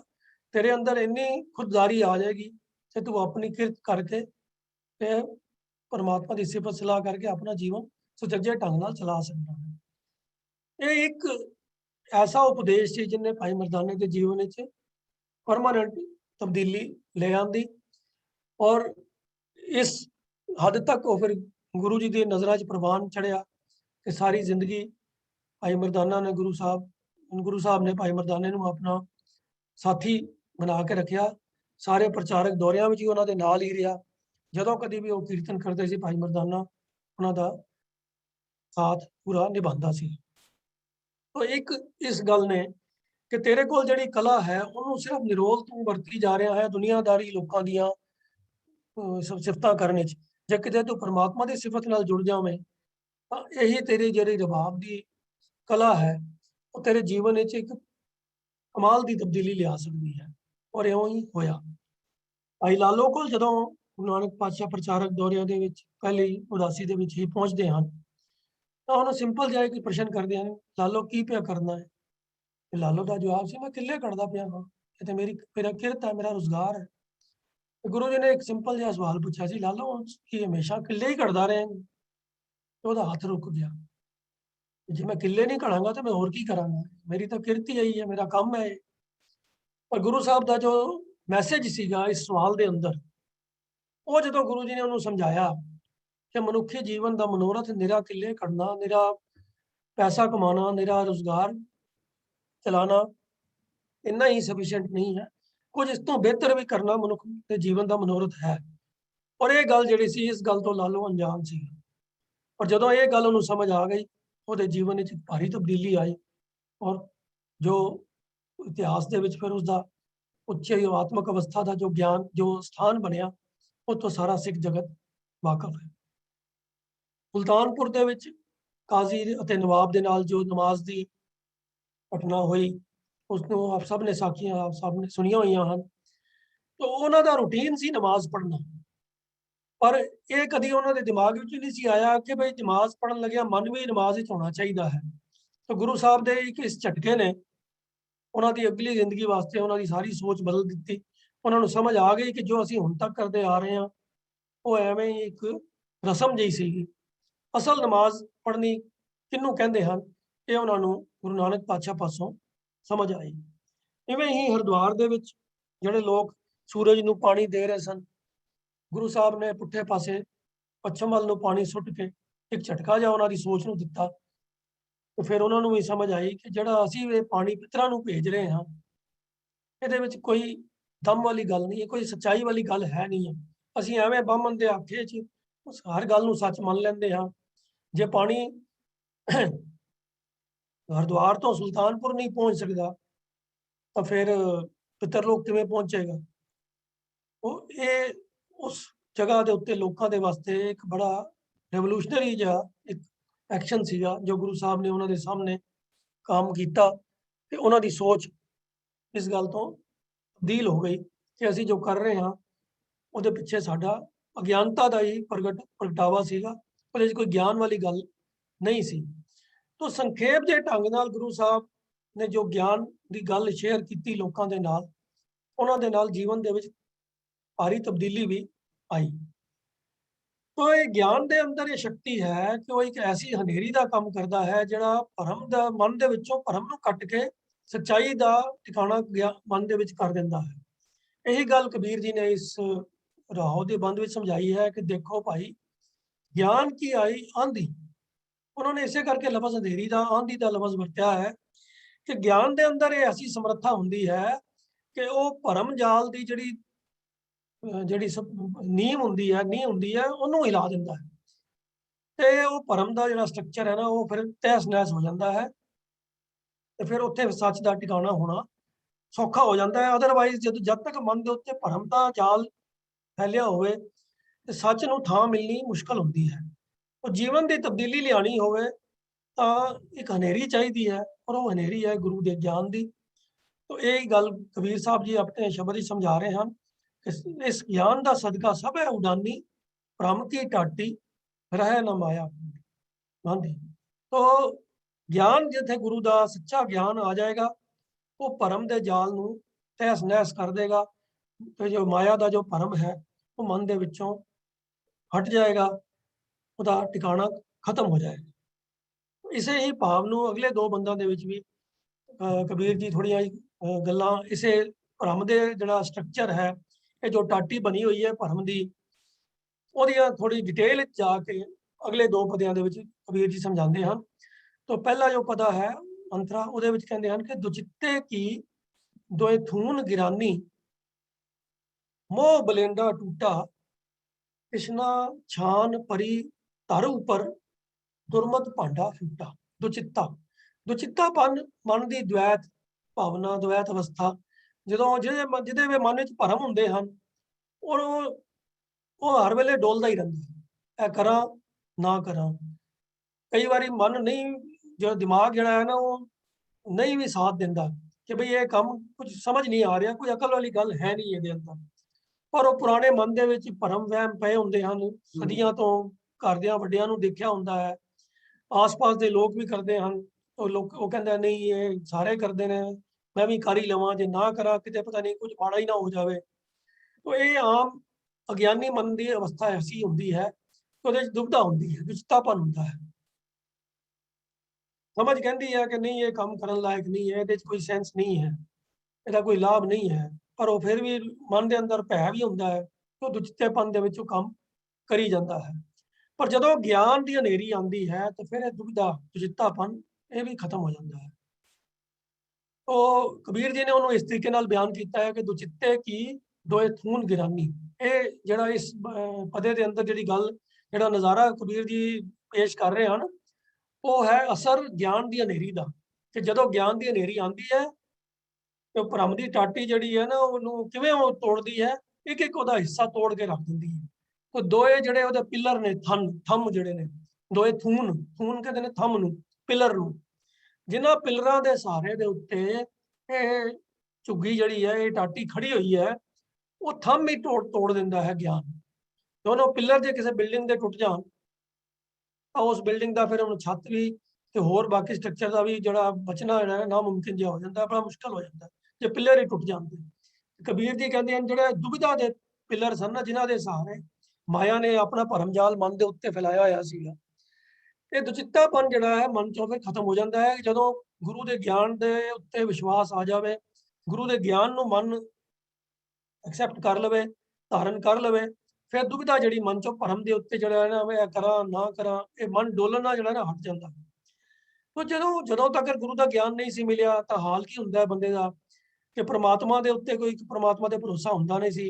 कदी कोई किसी एक साध कोल जांदा सी, कदी दूजे साध कोल जाना, तो ये कदी कोई किसी कबरां ते जाके कुछ कर्म कांड करने, कदी होर देवी देवतियां दी पूजा करनी, कदी पिपल पूजने, कदी सप नूं पूजना, भांत दे मतलब कर्म कांड जो लोगों के देखा देखी लोग करी जाते सन।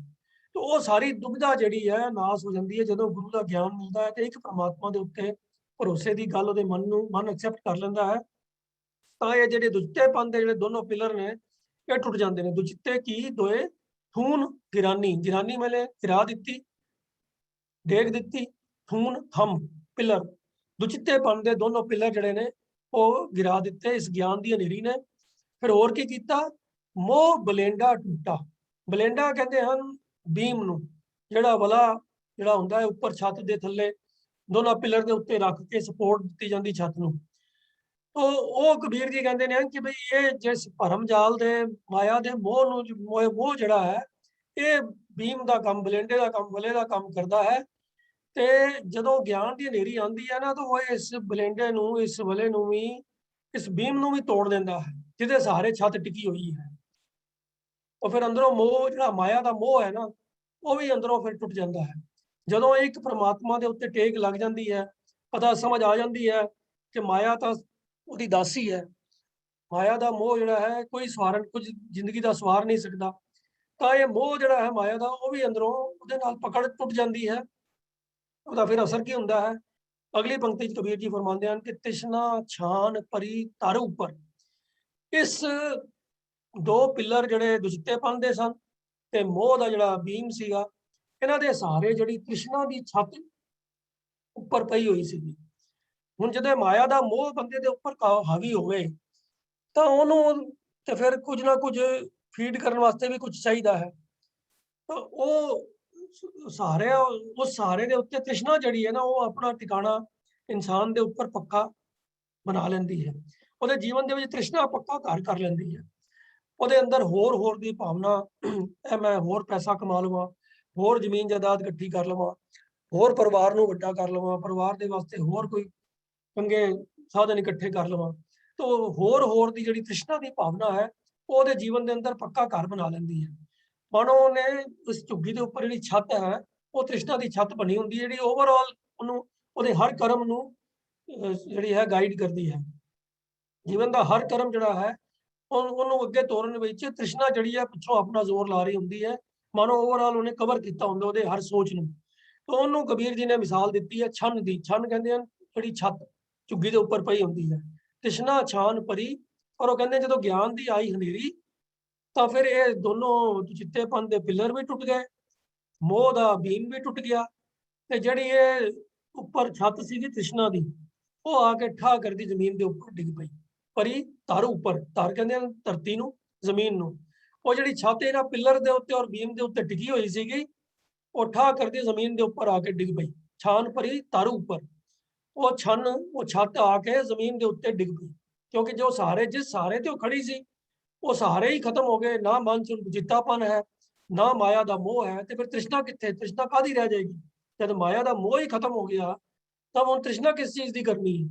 ਤ੍ਰਿਸ਼ਨਾ ਦਾ ਤਾਂ ਸਾਰਾ ਜ਼ੋਰ ਹੀ ਇਸ ਕਰਕੇ ਸੀ ਕਿ ਮਾਇਆ ਦਾ ਮੋਹ ਹਾਵੀ ਸੀਗਾ। ਤਾਂ ਹੁਣ ਉਹ ਮਾਇਆ ਦਾ ਮੋਹ ਖਤਮ ਹੋਇਆ ਤੇ ਤ੍ਰਿਸ਼ਨਾ ਦੀ ਆਪਣੇ ਆਪ ਹੀ ਛੁੱਟੀ ਹੋ ਗਈ, ਤੇ ਉਹ ਠਾ ਕਰਦੀ ਜ਼ਮੀਨ ਦੇ ਉੱਪਰ ਆ ਗਈ। ਭਾਵ ਮਨ ਦੇ ਵਿੱਚੋਂ ਤ੍ਰਿਸ਼ਨਾ ਵੀ ਅਲੋਪ ਹੋ ਗਈ। ਤਾਂ ਇਹ ਸਭ ਦਾ ਅਸਰ ਕੀ ਹੋਇਆ ਕਿ ਦੁਰਮਤ ਭਾਂਡਾ ਫੂਟਾ। ਦੁਰਮਤ ਭਾਵ ਭੈੜੀ ਮਤ, ਉਹ ਕੁਚੱਜੀ ਮਤ ਜਿਹੜੀ ਮਾਇਆ ਦੇ ਮੋਹ ਵਾਲੇ ਪਾਸੇ ਲਾਂਦੀ ਸੀ, ਜਿਹੜੀ ਤ੍ਰਿਸ਼ਨਾ ਦੇ ਮਗਰ ਤੁਰੀ ਫਿਰਦੀ ਸੀ, ਜਿਹਦੇ ਕਰਕੇ ਮਨ ਦੇ ਵਿੱਚ ਹਮੇਸ਼ਾ ਦੁਚਿੱਤਾਪਨ ਬਣਿਆ ਰਹਿੰਦਾ ਸੀਗਾ। ਇਹ ਸਾਰੀ ਚੀਜ਼ ਜਿਹੜੀ ਹੈ ਉਹ ਪੂਰਾ ਸਟਰਕਚਰ ਜਿਵੇਂ ਮਾਨੋ ਖਤਮ ਹੋ ਗਿਆ। ਨਾ ਪਿਲਰ ਰਹੇ, ਨਾ ਬੀਮ ਰਹੀ, ਨਾ ਰੂਫ ਰਹੀ, ਤਾਂ ਬਾਕੀ ਬਚਿਆ ਕੀ? ਕੋਈ ਸਟਰਕਚਰ ਸਾਰਾ, ਜਿਹੜੀ ਆਸ-ਪਾਸ ਜਿਹੜੀਆਂ ਟੈਂਪਰੇਰੀ ਜੀ ਜਿਹੜੀ ਦੀਵਾਰਾਂ ਸੀਗੀਆਂ ਕੱਚੀਆਂ ਉਹ ਵੀ ਡਿੱਗ ਪਈਆਂ।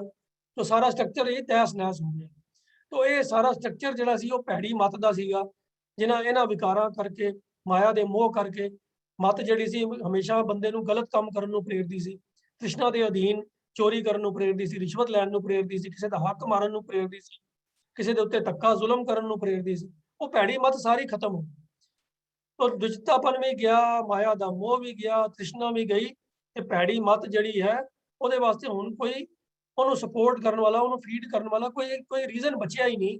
ਤਾਂ ਉਹ ਮਾਨੋ ਪੂਰਾ ਦਾ ਪੂਰਾ ਸਟਰਕਚਰ ਜਿਹੜਾ ਹੈ ਉਹ ਕੋਈ ਕੁਚੱਜੀ ਮਤ ਦਾ ਸਾਰਾ ਜਿਹੜਾ ਝੁੱਗੀ ਸੀਗੀ, ਪੂਰੀ ਦੀ ਪੂਰੀ ਝੁੱਗੀ ਹੀ ਟੁੱਟ ਗਈ। ਤਾਂ ਇਹ ਤ੍ਰਿਸ਼ਨਾ ਦਾ ਛੱਪਰ ਵੀ ਡਿੱਗ ਪਿਆ, ਤੇ ਕੁਚੱਜੀ ਮਤ ਦਾ ਜਿਹੜਾ ਭਾਂਡਾ ਸੀਗਾ, ਪੂਰਾ ਜਿਹੜੀ ਬਣਤਰ ਸੀ ਉਹ ਸਾਰੀ ਦੀ ਸਾਰੀ ਤਹਿਸ ਨਹਿਸ ਹੋ ਗਈ। ਇਤਿਹਾਸ ਵਿੱਚੋਂ ਵੀ ਸਾਨੂੰ ਕੁਝ ਮਿਸਾਲਾਂ ਮਿਲਦੀਆਂ ਹਨ, ਪਰ ਇਹ ਸਾਰੀ ਚੀਜ਼ ਦੇ ਅੰਦਰ ਜਿਹੜਾ ਮੇਨ ਜਿਸਨੇ ਸਾਰੇ ਸਟਰਕਚਰ ਨੂੰ ਸਪੋਰਟ ਦਿੱਤੀ ਹੋਈ ਸੀਗੀ, ਮੋਹ ਬਲੇਂਡਾ ਜਿਹੜਾ ਜਿਹਦੀ ਗੱਲ ਅਸੀਂ ਕੀਤੀ ਹੈ, ਗੁਰਬਾਣੀ ਵਿੱਚ ਉਸ ਮਾਇਆ ਦੇ ਮੋਹ ਦੇ ਵਾਸਤੇ ਕੁਝ ਇਸ ਤਰ੍ਹਾਂ ਵੀ ਜ਼ਿਕਰ ਆਉਂਦਾ ਹੈ ਕਿ ਮੋਹ ਜਿਹੜਾ ਹੈ ਇਹ ਚਿੱਕੜ ਵਾਂਗ ਹੈ।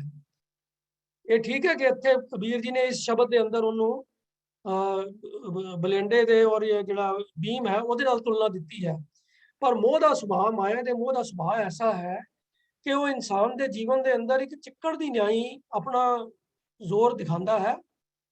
ਔਰ ਜਿਵੇਂ ਚਿੱਕੜ ਦੇ ਵਿੱਚ ਕੋਈ ਇਨਸਾਨ ਫਸ ਜਾਵੇ ਤੇ ਉਹਨੂੰ ਨਿਕਲਣਾ ਬੜਾ ਮੁਸ਼ਕਲ ਹੁੰਦਾ ਹੈ। ਸੋ ਕਬੀਰ ਜੀ ਦੇ ਸ਼ਬਦ ਦੇ ਵਿੱਚ ਵੀ ਗੱਲ ਇਹੀ ਸਮਝਾਈ ਹੈ ਕਿ ਜਦ ਤੱਕ ਗੁਰੂ ਦਾ ਗਿਆਨ ਨਹੀਂ ਆਉਂਦਾ ਤਦ ਤੱਕ ਮੋਹ ਦਾ ਬਲੇਂਡਾ ਟੁੱਟਦਾ ਨਹੀਂ ਹੈ। ਤੇ ਇੱਥੇ ਆਸਾ ਰਾਗ ਦੇ ਇਸ ਸ਼ਬਦ ਦੇ ਅੰਦਰ ਵੀ ਗੁਰੂ ਸਾਹਿਬ ਇਹ ਸਮਝਾ ਰਹੇ ਹਨ ਕਿ ਮੋਹ ਚੀਕੜ ਫਾਥੇ ਨਿਗਰਤ ਹਮ ਜਾਤੇ ਹਰ ਬਾਹ ਪ੍ਰਭੂ ਪਕਰਾਏ ਜੀ, ਕਿ ਅਸੀਂ ਤਾਂ ਮਾਇਆ ਦੇ ਮੋਹ ਦੇ ਚਿੱਕੜ 'ਚ ਫਸੇ ਹੋਏ ਹਾਂ ਤੇ ਆਤਮਿਕ ਜੀਵਨ ਵੱਲੋਂ ਅਸੀਂ ਡਿੱਗਦੇ ਜਾ ਰਹੇ ਹਾਂ। ਜਿਵੇਂ ਚਿੱਕੜ ਦੇ ਵਿੱਚ ਬੰਦਾ ਜਿਹੜਾ ਫਸ ਜਾਂਦਾ ਹੈ, ਉਹ ਜਿੰਨਾ ਜ਼ੋਰ ਲਾਉਂਦਾ ਹੈ ਨਾ ਬਾਹਰ ਨਿਕਲਣ ਦਾ, ਉਨਾ ਹੀ ਉਹਦਾ ਪੈਰ ਹੋਰ ਫਸਦਾ ਜਾਂਦਾ ਹੈ ਕਿ ਉਹ ਚਿੱਕੜ ਦੇ ਵਿੱਚ ਹੋਰ ਨੀਵਾਂ ਤੋਂ ਨੀਵਾਂ ਹੋਈ ਜਾਂਦਾ ਹੈ। ਜਦ ਤੱਕ ਉਹ ਆਪਣੀ ਬਾਹ ਕਿਸੇ ਨੂੰ ਪਕੜਾ ਕੇ ਤੇ ਉਹ ਬਾਹਰਲਾ ਬੰਦਾ ਜਿਹੜਾ ਚਿੱਕੜ ਤੋਂ ਬਾਹਰ ਖੜਾ ਹੈ ਉਹਦੀ ਬਾਹ ਫੜ ਕੇ ਉਹਨੂੰ ਬਾਹਰ ਨੂੰ ਨਾ ਖਿੱਚੇ ਤੇ ਚਿੱਕੜ ਤੋਂ ਨਿਕਲਣਾ ਬੜਾ ਮੁਸ਼ਕਲ ਹੁੰਦਾ ਹੈ। ਉਹ ਇਸ ਲਈ ਗੁਰੂ ਸਾਹਿਬ ਨੇ ਇਸ ਪੰਕਤੀ 'ਚ ਪ੍ਰੇਰਨਾ ਕੀਤੀ ਹੈ ਕਿ ਆਪਣੀ ਬਾਹ ਜਿਹੜੀ ਹੈ ਪ੍ਰਭੂ ਨੂੰ ਪਕੜਾ ਦਿਓ, ਪ੍ਰਭੂ ਦੇ ਅੱਗੇ ਬੇਨਤੀ ਕਰੋ ਕਿ ਉਹ ਸਾਡੀ ਬਾਹ ਫੜ ਲੈ, ਤਾਂ ਹੀ ਇਸ ਚਿੱਕੜ 'ਚੋਂ, ਮਾਇਆ ਦੇ ਚਿੱਕੜ 'ਚੋਂ ਨਿਕਲਣਾ ਮੁਮਕਿਨ ਹੋਏਗਾ। ਇਸੇ ਤਰ੍ਹਾਂ ਦੀ ਇੱਕ ਪੰਕਤੀ ਹੋਰ ਆਸਾ ਰਾਗ ਵਿੱਚ ਹੈ ਜਿਹਦੇ 'ਚ ਇਹ ਮਾਇਆ ਦੇ ਮੋਹ ਦੀ ਗੱਲ ਸਮਝਾਈ ਗਈ ਹੈ। पंकज मोह सरहा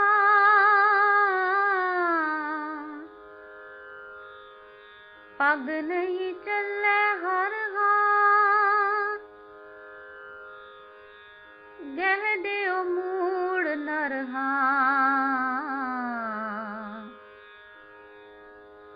अनिन उपाव करहा तो निकसे शरण पैरी सखी, तो निकसे शरण पैरी सखी।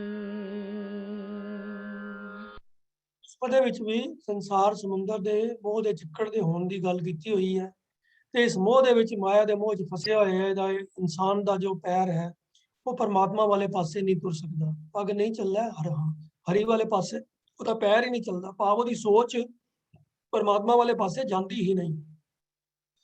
ਇਹ ਮੂਰਖ ਮਨੁੱਖ ਜਿਹੜਾ ਜਿਹਨੇ ਆਪਣਾ ਪੈਰ ਮੋਹ ਦੇ ਚਿੱਕੜ 'ਚ ਫਸਾਇਆ ਹੋਇਆ ਹੈ, ਉਹ ਜਿੰਨੇ ਮਰਜ਼ੀ ਉਪਾਅ ਕਰਦਾ ਹੈ ਉਹ ਕਿਸੇ ਕੰਮ ਨਹੀਂ ਆਉਂਦੇ, ਚਿੱਕੜ 'ਚ ਉਹ ਹੋਰ ਗਰਕ ਹੋਈ ਜਾਂਦਾ ਹੈ। ਅਨੇ ਉਪਾਅ ਕਰ, ਉਹ ਅਸਲ ਇੱਕੋ ਹੀ ਤਰੀਕਾ ਹੈ ਨਿਕਲਣ ਦਾ, ਕੇਵਲ ਇੱਕ ਪਰਮਾਤਮਾ ਦੇ ਸਿਮਰਨ ਦਾ ਆਹਰ ਕਰ, ਤਾਂ ਨਿਕਸੈ ਸ਼ਰਨ ਪੈ ਰੀ ਸਖੀ ਹੈ ਮੇਰੀ ਸਖੀ।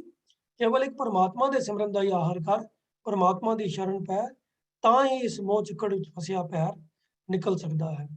ਉਹ ਮਾਇਆ ਦੇ ਮੋਹ ਜਿਹੜਾ ਹੈ ਇਹ ਇਨਸਾਨ ਨੂੰ ਆਪਣੇ ਜੀਵਨ ਦੇ ਅੰਦਰ ਬਹੁਤ ਭਾਰੀ ਮੁਸ਼ਕਲ ਵਿੱਚ ਪਾ ਦਿੰਦਾ ਹੈ। ਚਾਹੁੰਦਿਆਂ ਹੋਇਆਂ ਵੀ, ਯਤਨ ਕਰਨ ਦੇ ਬਾਵਜੂਦ ਵੀ ਇਨਸਾਨ ਇਸ ਚਿੱਕੜ ਵਿੱਚੋਂ ਨਿਕਲ ਨਹੀਂ ਸਕਦਾ ਜਦ ਤੱਕ ਪਰਮਾਤਮਾ ਦੀ ਸ਼ਰਨ ਨਾ ਲਵੇ, ਗੁਰੂ ਦੀ, ਸੱਚੇ ਗੁਰੂ ਦੀ ਸ਼ਰਨ ਵਿੱਚ ਪੈ ਕੇ ਪਰਮਾਤਮਾ ਦੇ ਨਾਮ ਦੇ ਨਾਲ ਸੁਰਤ ਨੂੰ ਨਾ ਜੋੜਨ ਦਾ ਆਹਰ ਕਰੇ, ਤਾਂ ਇਸ ਮਾਇਆ ਦੇ ਮੋਹ ਚੋਂ ਨਿਕਲਣਾ ਨਾਮੁਮਕਿਨ ਹੋ ਜਾਂਦਾ ਹੈ। ਔਰ ਇਹ ਗਿਆਨ ਸੱਚੇ ਗੁਰੂ ਪਾਸੋਂ ਹੀ ਮਿਲਦਾ ਹੈ, ਤਾਂ ਹੀ ਇਸ ਵਿੱਚ ਇਨਸਾਨ ਕਾਮਯਾਬ ਹੁੰਦਾ ਹੈ। ਤੋ ਗਿਆਨ ਦਾ ਸਦਕਾ ਜੀਵਨ ਵਿੱਚੋਂ ਦੁਸ਼ਿੱਤਾਪਨ ਦੂਰ ਹੋਣਾ, ਇਹਦੀ ਵੀ ਦੋ ਮਿਸਾਲਾਂ ਗੁਰੂ ਇਤਿਹਾਸ ਚੋਂ ਆਉਂਦੀਆਂ ਹਨ। ਤੇ ਭਾਈ ਮੰਝ ਦੇ ਮਨ 'ਚ ਵੀ ਦੁਚਿੱਤਾਪਨ ਸੀ, ਦੁਬਿਧਾਪਨ ਸੀ, ਜਿਹੜੇ ਤੇ ਉਹ ਸਖੀ ਸਰਵਰ ਦੇ ਜਿਹੜੇ ਦੱਸੇ ਹੋਏ ਰਾਹ ਦੇ ਉੱਤੇ ਜੀਵਨ ਬਤੀਤ ਕਰਦਾ ਆ ਰਿਹਾ ਸੀਗਾ, ਪਰ ਗੁਰੂ ਘਰ ਨਾਲ ਸਾਂਝ ਵੀ ਪਈ, ਉੱਥੋਂ ਦੇਖ ਕੇ ਮਨ ਪ੍ਰਭਾਵਿਤ ਵੀ ਹੋਇਆ, ਪਰ ਮਨ ਅਜੇ ਪਿਛਲੇ ਸੰਸਕਾਰਾਂ ਨੂੰ ਛੱਡਣ ਵਾਸਤੇ ਤਿਆਰ ਨਹੀਂ ਸੀ ਹੁੰਦਾ। ਤੇ ਗੁਰੂ ਸਾਹਿਬ ਅੱਗੇ ਬੇਨਤੀ ਵੀ ਕੀਤੀ ਕਿ ਮੈਨੂੰ ਸਿੱਖ ਬਣਾ ਲਓ, ਤੇ ਗੁਰੂ ਸਾਹਿਬ ਨੇ ਸਿੰਪਲ ਗੱਲ ਕਹਿ ਕੇ ਸਮਝਾ ਦਿੱਤਾ, ਭਾਈ ਸਿੱਖੀ ਤੇ ਸਿੱਖੀ ਨਹੀਂ ਚੜ੍ਹਦੀ। ਬਸ ਇਸ ਗੱਲ ਨੇ ਉਹਦੇ ਮਨ ਦੀ ਦੁਬਿਧਾ, ਦੁਚਿੱਤਾਪਨ ਦੂਰ ਕਰ ਦਿੱਤਾ। ਜਦੋਂ ਇਹ ਗੱਲ ਗੁਰੂ ਦੀ ਉਹਦੇ ਮਨ 'ਚ ਬਹਿ ਗਈ, ਫਿਰ ਉਹਦਾ ਮਨ 'ਚ ਦੁਬਿਧਾਪਨ ਦੂਰ ਹੋ ਗਈ, ਦੁਚਿੱਤੇ ਦੀਆਂ ਜਿਹੜੀਆਂ ਦੋ ਥੰਮੀਆਂ ਸੀ ਉਹਦੀਆਂ ਉਹ ਟੁੱਟ ਗਈਆਂ। ਤੇ ਫਿਰ ਉਹਨੇ ਘਰ ਜਾ ਕੇ ਸਖੀ ਸਰਵਰ ਦੇ ਬੁੱਤ ਵੀ ਤੋੜ ਦਿੱਤੇ, ਸਾਰੇ ਸੰਬੰਧ ਉਹਦੇ ਨਾਲੋਂ ਤੋੜ ਲਏ ਤੇ ਬਿਲਕੁਲ ਦ੍ਰਿੜਤਾ ਦੇ ਨਾਲ ਗੁਰੂ ਦੇ ਗਿਆਨ ਨੂੰ ਅਪਣਾ ਲਿਆ। ਇਵੇਂ ਹੀ ਭੂਮੀਆ ਚੋਰ ਗੁਰੂ ਨਾਨਕ ਪਾਤਸ਼ਾਹ ਨੂੰ ਜਦੋਂ ਮਿਲਿਆ, ਉਹਦੇ ਮਨ ਵਿੱਚ ਵੀ ਇਹ ਸੀ ਕਿ ਮੈਨੂੰ ਤਾਂ ਹੋਰ ਕੁਝ ਆਉਂਦਾ ਹੀ ਨਹੀਂ ਹੈ, ਮੈਂ ਤੇ ਚੋਰੀ ਤੋਂ ਸਿਵਾਏ ਕੁਝ ਜਾਣਦਾ ਹੀ ਨਹੀਂ ਹਾਂ, ਮੈਂ ਚੋਰੀ ਨਹੀਂ ਛੱਡ ਸਕਦਾ, ਮੇਰੀ ਜ਼ਿੰਦਗੀ ਦੀ ਚਾਲ ਚੱਲ ਨਹੀਂ ਸਕਦੀ ਜਦ ਤੱਕ ਮੈਂ ਚੋਰੀ ਨਾ ਕਰਾਂ। ਪਰ ਗੁਰੂ ਸਾਹਿਬ ਦੀ ਜਿਹੜੀ ਸਤਸੰਗ ਵਿੱਚੋਂ ਉਹਨੇ ਕੁਝ ਗੱਲਾਂ ਸੁਣੀਆਂ, ਉਹਨਾਂ ਨੇ ਉਹਦੇ ਮਨ ਨੂੰ ਪ੍ਰਭਾਵਿਤ ਵੀ ਕੀਤਾ ਸੀਗਾ ਹੁਣ ਉਹ ਗੁਰੂ ਦੀ ਸਿੱਖਿਆ ਨੂੰ ਅਪਣਾਉਣਾ ਵੀ ਚਾਹੁੰਦਾ ਸੀ, ਪਰ ਮਨ ਵਿੱਚ ਦੁਬਿਧਾ ਸੀ, ਚੋਰੀ ਕਿਵੇਂ ਛੱਡਾਂ। ਤਾਂ ਅਖੀਰ ਉਹਨੇ ਗੁਰੂ ਸਾਹਿਬ ਅੱਗੇ ਗੱਲ ਵੀ ਕਰ ਦਿੱਤੀ ਦਿਲ ਦੀ, ਤੇ ਜੀ ਤੁਸੀਂ ਮੈਨੂੰ ਚੋਰੀ ਛੱਡਣ ਨੂੰ ਨਾ ਆਖਣਾ, ਬਾਕੀ ਮੈਂ ਜੋ ਤੁਸੀਂ ਆਖੋਗੇ ਮੰਨ ਲਵਾਂਗਾ। ਤਾਂ ਗੁਰੂ ਸਮਰੱਥ ਹੈ, ਗੁਰੂ ਜਾਣਦਾ ਹੈ ਕਿ ਕਿਸੇ ਦੀ ਕਿਹੜੀ ਕਮਜ਼ੋਰੀ ਨੂੰ ਕਿਵੇਂ ਦੂਰ ਕਰਨਾ ਹੈ, ਕਿਹੜੀ ਦੁਬਿਧਾ ਨੂੰ ਕਿਵੇਂ ਦੂਰ ਕਰਨਾ ਹੈ। ਗੁਰੂ ਸਾਹਿਬ ਨੇ ਉਹਦੇ ਕੋਲੋਂ 3 ਬਚਨ ਲੈ ਲਏ, ਤੇ ਝੂਠ ਨਾ ਬੋਲੀ, ਜਿਹਦਾ ਨਮਕ ਖਾਏ ਉਹਦਾ ਨੁਕਸਾਨ ਨਾ ਕਰੀ, ਤੇ ਗਰੀਬ ਮਾਰ ਨਾ ਕਰੀ। ਤੂੰ ਇਹ 3 ਅਸੂਲ ਅਪਣਾ ਲੈ, ਤੇ ਤੂੰ ਚੋਰੀ ਕਰਨੀ ਹੈ ਕਰ ਲੈ ਭਾਈ। ਤੇ ਜਿਵੇਂ ਆਪ ਸਾਖੀ ਤੋਂ ਜਾਣਦੇ ਹੀ ਹੋ ਕਿ ਇਹਨਾਂ 3 ਅਸੂਲਾਂ ਦੀ ਪਾਲਣਾ ਕਰਨ ਦੇ ਚੱਕਰ ਦੇ ਵਿੱਚ ਫਿਰ ਉਹ ਰਾਜੇ ਦੇ ਦਰਬਾਰ ਦੇ ਵਿੱਚ ਚੋਰੀ ਕਰਕੇ ਵੀ ਛੱਡ ਗਿਆ। ਫਿਰ ਜੇ ਦੂਜੇ ਲੋਕ ਫਸੇ ਤੇ ਉਹਨਾਂ ਦਾ ਜਾ ਕੇ ਫਿਰ ਆਪਣੇ ਆਪ ਨੂੰ ਪੇਸ਼ ਕਰਕੇ ਤੇ ਉਹਨੇ ਸੱਚ ਵੀ ਬੋਲ ਦਿੱਤਾ ਕਿ ਮੈਂ ਹੀ ਚੋਰੀ ਕਰਨ ਆਇਆ ਸੀਗਾ, ਪਰ ਮੈਂ ਸਮਾਨ ਬੰਨ ਕੇ ਛੱਡ ਗਿਆ ਸੀ, ਲੈ ਕੇ ਕੁਝ ਨਹੀਂ ਗਿਆ ਸੀ, ਤੇ ਦੂਜਿਆਂ ਤੁਸੀਂ ਗਰੀਬ ਮਾਰ ਨਾ ਕਰੋ। ਤੇ ਉਸ ਦਾ ਸਦਕਾ ਰਾਜੇ ਦੇ ਉੱਤੇ ਵੀ ਬੜਾ ਪ੍ਰਭਾਵ ਪਿਆ, ਤੇ ਫਿਰ ਉਹਦਾ ਤੇ ਉਹ ਉਸ ਕਰਕੇ ਭੂਮੀਏ ਦੇ ਜੀਵਨ ਚੋਂ ਫਿਰ ਇਹ ਜਿਹੜੀ ਚੋਰੀ ਕਰਨ ਦੀ ਮਜਬੂਰੀ ਸੀ ਉਹ ਵੀ ਖਤਮ ਹੋ ਗਈ, ਤੇ ਦੋਵਾਂ ਦਾ ਜੀਵਨ ਹੀ ਬਦਲ ਗਿਆ। ਆਖਰੀ ਪਦੇ 'ਚ ਹੁਣ ਕਬੀਰ ਜੀ ਨੇ ਗੱਲ ਕਰ ਦਿੱਤੀ, ਜਿਹੜੀ ਪਹਿਲੇ ਪਦੇ 'ਚ ਕੀਤੀ ਕਿ ਬਈ ਜਿਹੜਾ ਮਾਇਆ ਦੇ ਮੋਹ ਦਾ ਜਿਹੜਾ ਛੱਪਰ ਸੀਗਾ ਉਹ ਟੁੱਟ ਗਿਆ, ਵਿਚਿੱਤਾਪਨ ਦੂਰ ਹੋ ਗਿਆ, ਮੋਹ ਦਾ ਜਿਹੜਾ ਸੀ ਪਲਾ ਉਹ ਵੀ ਟੁੱਟ ਗਿਆ, ਤ੍ਰਿਸ਼ਨਾ ਵੀ ਖਤਮ ਹੋ ਗਈ, ਤੇ ਜਿਹੜਾ ਦੁਰਮਤ ਭੈੜੀ ਮਤ ਸੀ ਉਹ ਵੀ ਨਿਕਲ ਗਈ। ਇਹ ਹੁਣ ਬੜੇ ਕਮਾਲ ਦੀ ਜੀਵਨ ਦੇ ਵਿੱਚ ਤਬਦੀਲੀ ਆਈ। ਪਰ ਗੱਲ ਇੱਥੇ ਵੀ ਖਤਮ ਨਹੀਂ ਹੋ ਜਾਂਦੀ। ਬੜਾ ਇੱਕ ਕਮਾਲ ਦਾ ਨਜ਼ਾਰਾ ਕਬੀਰ ਜੀ ਨੇ ਇਸ ਅਗਲੇ ਪਦੇ 'ਚ ਪੇਸ਼ ਕੀਤਾ ਹੈ ਕਿ ਆਂधी ਪਛ ਹੈ ਜੋ ਜਲ ਬਰਖੈ ਤੇ ਤੇਰਾ ਜਨ ਪੀਨਾ। ਕਿ ਬਈ ਗਿਆਨ ਦੀ ਹਨੇਰੀ ਤਾਂ ਆਈ, ਉਹਨੇ ਸਟਰਕਚਰ ਤੋੜ ਫੋੜ ਕਰਤਾ, ਤਹਿਸ ਨਹਿਸ ਕਰ ਦਿੱਤਾ, ਪਰ ਇਹਦੇ ਨਾਲ ਜ਼ਿੰਦਗੀ 'ਚ ਵੀ ਕੁਝ ਨਾ ਕੁਝ ਉਥਲ ਪੁਥਲ ਤਾਂ ਆਉਂਦੀ ਹੈ। ਜਿਵੇਂ ਆਪ ਜਾਣਦੇ ਹੋ, ਹਨੇਰੀ ਆਵੇ ਤਾਂ ਠੀਕ ਹੈ, ਕੋਈ ਇਹ ਅਨਆਥੋਰਾਈਜ਼ਡ ਸਟਰਕਚਰ ਤਾਂ ਟੁੱਟ ਗਿਆ, ਲੇਕਿਨ ਉਸ ਹਨੇਰੀ ਦਾ ਸਦਕਾ ਆਸੇ ਪਾਸੇ ਕੁਝ ਨਾ ਕੁਝ ਡਿਸਟਰਬੈਂਸ ਵੀ ਹੁੰਦੀ ਹੈ, ਕਿਤੇ ਮਿੱਟੀ ਪੈ ਜਾਂਦੀ ਹੈ, ਕਿਤੇ ਕੁਝ ਹੋਰ ਹੋ ਜਾਂਦਾ ਹੈ, ਕਿਤੇ ਕੂੜਾ ਇਕੱਠਾ ਹੋ ਜਾਂਦਾ। ਪਰ ਫਿਰ ਉਸ ਤੋਂ ਬਾਅਦ ਕੀ ਹੁੰਦਾ ਹੈ, ਆਮ ਹਾਲਾਤਾਂ ਵਿੱਚ ਤੁਸੀਂ ਦੇਖਦੇ ਹੋ ਜਦੋਂ ਹਨੇਰੀ ਆਉਂਦੀ ਹੈ ਤਾਂ ਉਹਦੇ ਪਿੱਛੋਂ ਫਿਰ ਥੋੜੀ ਬਹੁਤ ਬਰਸਾਤ ਵੀ ਆਉਂਦੀ ਹੈ, ਤੇ ਉਹ ਜਿਹੜੀ ਹੈ ਫਿਰ ਉਹ ਇੰਨੀ ਕੁ ਕੰਮ ਕਰਦੀ ਹੈ ਕਿ ਜਿਹੜਾ ਅੰਧੇਰੀ ਨੇ ਜਿਹੜਾ ਗੰਦ ਖਿਲਾਰਿਆ ਹੁੰਦਾ ਹੈ ਉਹ ਪਾਣੀ ਉਹਨੂੰ ਧੋ ਦਿੰਦਾ ਹੈ, ਤੇ ਜਿਹੜੇ ਮਿੱਟੀ ਕੂੜਾ ਇਕੱਠੇ ਹੋਏ ਹੁੰਦੇ ਹਨ ਔਰ ਪਾਣੀ ਦੇ ਪ੍ਰਭਾਵ ਦੇ ਨਾਲ ਉਹ ਉੱਥੋਂ ਰੁੜ ਜਾਂਦੇ ਹਨ। ਉਹ ਕਬੀਰ ਜੀ ਕਹਿੰਦੇ ਹਨ ਕਿ ਬਈ ਇਹ ਐਸੀ ਗਿਆਨ ਦੀ ਹਨੇਰੀ ਆਈ ਹੈ ਜਿਹਦੇ ਇਹਦੇ ਨਾਲ ਫਿਰ ਜਿਹੜਾ ਪਿੱਛੋਂ ਨਾਮ ਦਾ ਜਲ ਪ੍ਰਾਪਤ ਹੋਇਆ ਗੁਰੂ ਦੇ ਗਿਆਨ ਸਦਕਾ।